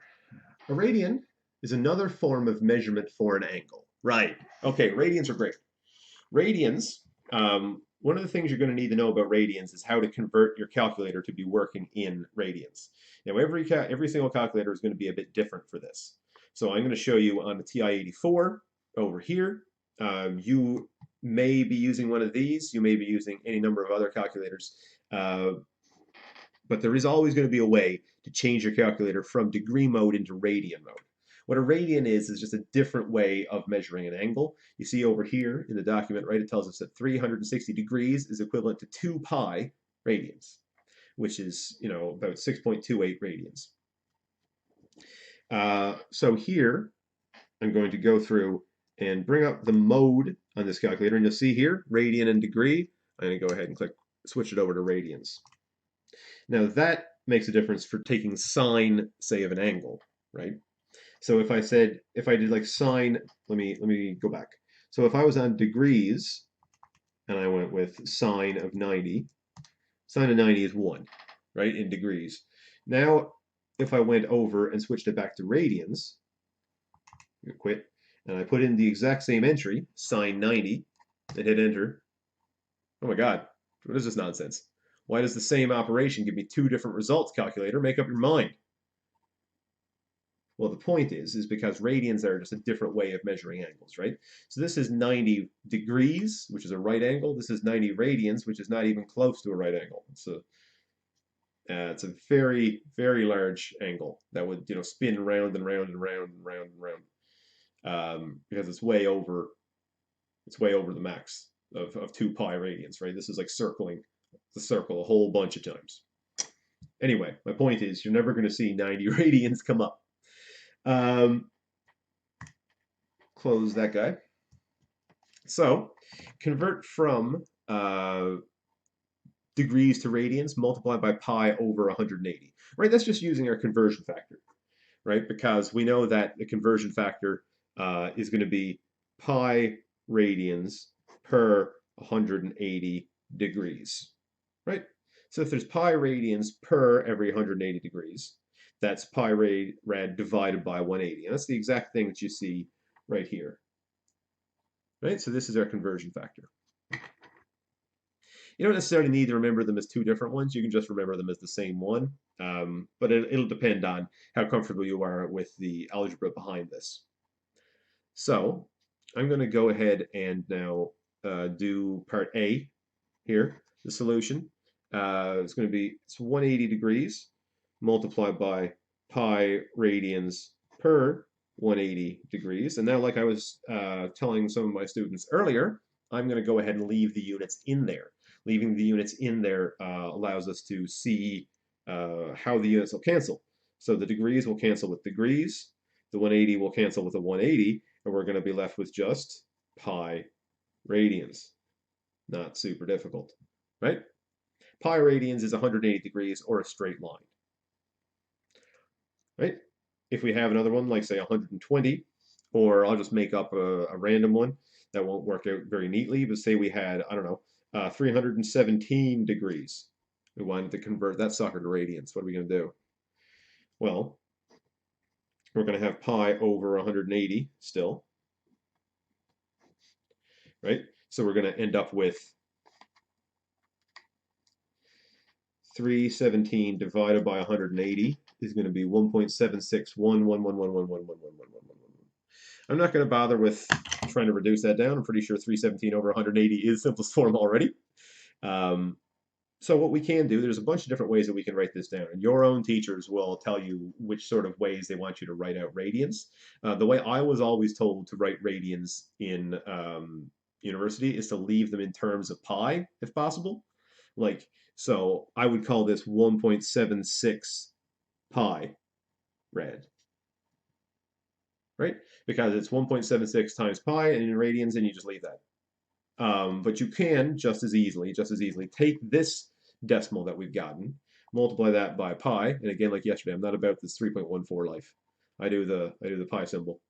Times pi is going to be 5.53. So we can call that equally 5.53 radians and not write it. This is what we call in terms of pi. We can call that. So sometimes you'll be shown to write your radians in terms of pi. Sometimes teachers will show you just to convert them into a decimal. Either of these are correct. All right, just go with whatever your teachers prefer. Convert to radians, express your answer to one decimal place. Okay, so the solutions, I guess I was getting ahead of myself because the solutions down here show that they're not leaving it in terms of pi. They are just writing it out as a multiplication. But let me show you what that would look like in terms of pi too, just to give myself something else to ramble about for a few seconds. So it would be 110 degrees times pi rad per 180 degrees. So then it's going to be 110 over 180 times pi radians, which is going to be 11 over 18 pi radians. And you can just leave it like that. At least that was, that's what you'll see later on, maybe, if you go on and do more stuff with this kind of math. Although it is simple to go ahead and take it and turn it into one decimal like this. So you're totally able to just turn that into one decimal. Just do your 11 over 18, get your answer there, multiply that by pi, and we'll get our 1.91. They answered, here they specifically asked you for it for one decimal place. So since they asked for it to one decimal place, we are going to call this 1.9 radians. Okay, when you skip down to the next page and convert to degrees, express your answer exactly. All right, I'll do one of those, but this is pretty much the same as the previous stuff that we were looking at. So I'm gonna pick a different one. For example, 3. So I'm just gonna make one up. They have 4 over 3 pi radians. Say it was, I don't know, 9 over 16 pi radians. Oh, and just to show you, like the way that it's written, I'm sure that this is stuff that you've seen, but 9 over 16 pi with the pi written alongside is just the same as it being 9 pi over 16. Right? Those are exactly the same. So I'm going to go ahead now and multiply this one by the other conversion factor that we are using. Now, if I scroll back up, we'll see that the other one, they're doing to convert from radians to degrees, multiply by 180 over pi, right? So it's just the inverse or the reciprocal of the previous one that we used, right? So we're going to have 9 pi over 16 radians multiplied by 180 degrees per every pi radians, right? And now we'll see that some of this stuff very neatly, very nicely cancels out, thankfully. This pi cancels with this pi, right? Then 180 over 16, we can call that 90 over 8, which we can call 45 over 4, right? Then 45 times 9 is 450 minus 45, which is 405. So this should be 405 over 4 degrees, which is going to be obviously about 101.25. Right? Let me just make sure I did all that correctly. 9 over 16 times 180 is indeed 101.25. Yeah, there we go. Okay. Right? So that's just the way that you're going to do those ones. Keeping fraction math there like that and canceling is a really practical way of going about those guys. So let's see here. Point on a circle. No, see, this is me. This is me leaning. Look what I'm doing. Look what I'm doing. See, I'm trying to read this screen, and I'm like leaning around my boom mic. Look how foolish that is. Oh, and look, the exercise shirt draped over the top of my door. Boy, oh boy, I am really a slovenly sort of individual, aren't I? It's good. That's a good English cross-curricular lesson. Look up the word slovenly if you don't know that one. It's a good one. Um, so what is the point on a circle with radius 5 centimeters to rotate a quarter of the way around the circle? What is the central angle formed by this rotation? Express the measure in degrees and radians. Well, guess what? The radius doesn't matter a lick there, boys. It doesn't matter a touch. No matter how long the radius is, the angle is going to be the same. Angle don't care. Um, so yeah, a quarter times 360, right? Because it's a quarter of 360, which is 90 degrees, right? Uh, so that is degrees and radians. And in radians, it's going to be, oh, okay. So I'll do this one a little bit differently. Neat. Okay, good. So example 4, what they did was they found it in degrees and then converted those degrees to radians. I'm going to go ahead and just do it a different way. For radians, I'm going to figure it out as a portion of the radians, right? So it's a quarter of the way around the circle. What's the full distance around the circle? Well, it's 2 pi rad, right? 2 pi radians is the full way around the circle. So then 2 pi radians is going to multiply by a quarter, because it's a quarter of the way around the circle. So we're just going to have that times a quarter, right? Which is just going to be 2 over 4 pi, which is going to be a half pi, right? Or pi over 2, which is what the example shows here, right? Pi over 2, right there. And what is the distance traveled in the rotation? Now here now it does matter, right? So they just do s, or the length of the arc, is going to be 5 times the angle in radians, right? So it's just going to be so for units, it is important to list out the units here, right? So we're going to have uh, the s is going to equal 5 centimeters times pi over 2, right? Just because we're going to end up with an answer in a number of centimeters, which, like it says here, is going to be 7.85 cm, right? Because they did say, yes, radius of 5 centimeters. So that's how you do it, right? That's one of the useful things about radians. Just gonna multiply them by the radius, and there we go, right? Let me check. Did you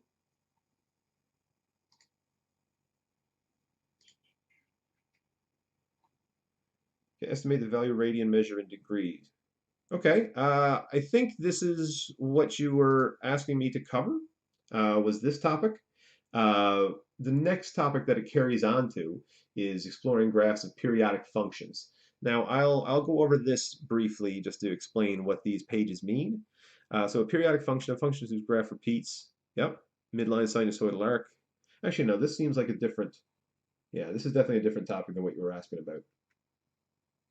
So hopefully this little breakdown here has given you a good idea of what I was going over. That one. All right, great. And again, if you have any other questions, please just let me know. You can email me at any point. I won't always respond outside of normal class hours, um, but I will, and I won't respond during the stream, but definitely in the morning and definitely for a little while after the stream as well. Um, but I will, if you send me questions to do, tell me what section in the notes you're looking at, and I will bring it up because we use all the same courses at the site I am at as they do on all the other sites, especially the ChemMount site I know uses exactly the same math courses, and I believe the other satellites and the Corner Brook site do as well, um, although I don't know that to a fact. But any student from those sites is welcome to contact me to let me know about these ones. I will answer them on stream, and then I'll give you a link to my past broadcast that'll tell you what part to start watching at. Okay, so that, I believe, folks, is going to be all for today. All right, very welcome, everyone in chat. Thank you very much for being here watching it with me live. Really appreciate everyone who does. It's great to have people chatting and interacting with me. Um, you're more than welcome to give me questions on the fly. I did answer some today that were brought up. Sorry, cacti, that I did not wasn't able to get to that one, but I will indeed answer that one tomorrow. Um, let's see. Actually, do I have it already? Do I have the do I have the picture? Uh, no, it'll take me a second to set up the scene and stuff so that it shows the picture. So yeah, I will do that one for tomorrow for sure. Right, the captivating cacti. Please, you can tune on back in tomorrow at noon. I'll get to your question. I believe your question will be first, actually, because I don't have anything else backed up right now to get to. Yeah, again, thank you. Thanks for hanging out and chatting in my stream. Anyone who's watching in the future, like watching my past broadcasts, you're very welcome as well. I hope that you find this service to be useful. If it's helping you, just yeah, next time you drop me an email or drop me a message, just let me know. It's really great to hear about it. It's a totally new thing that we're doing. Well, that I'm doing. Rather, I have streamed some before. I haven't streamed like work before. I've streamed Hearthstone in the Long Dark, I believe, and a tiny bit of Civ 6. Um, yeah. Um, yeah, maybe I'll stream a game on the weekend or something. Totally not allowed to do that, right? This is called NL Math Man. This is not called NL Video Game Man. Maybe I'll have to stream a game that involves a lot of math. Like, I don't know. I can show you how to calculate how I calculate my overhealing in a WoW raid on Friday evening. Maybe I'll stream my second job. You guys can watch me, throwing around excessive regrowths in Blackwing Lair. Anyway, again, thanks very much for being with me and sticking around and doing some math. Hopefully, it finds you well. And yeah, if you're in the St. John's area and you've got shoveling to do, hey, at least we got a little bit less. All right, hop on Warzone now. Ooh, Warzone. I haven't played that one.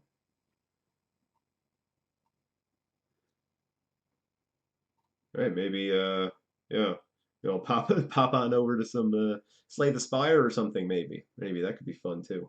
But either way, cross-platform. Oh, cool. Okay. So like PC and console can play together. That could be kind of fun. Maybe we can set up some games like that of some sort of thing later on. But I can't really just pop a game on stream randomly. I gotta install it. But I've also gotta like set up the settings so that my PC can run it while also outputting, a reasonably good 30 frame per second stream. But catch y'all later. All right.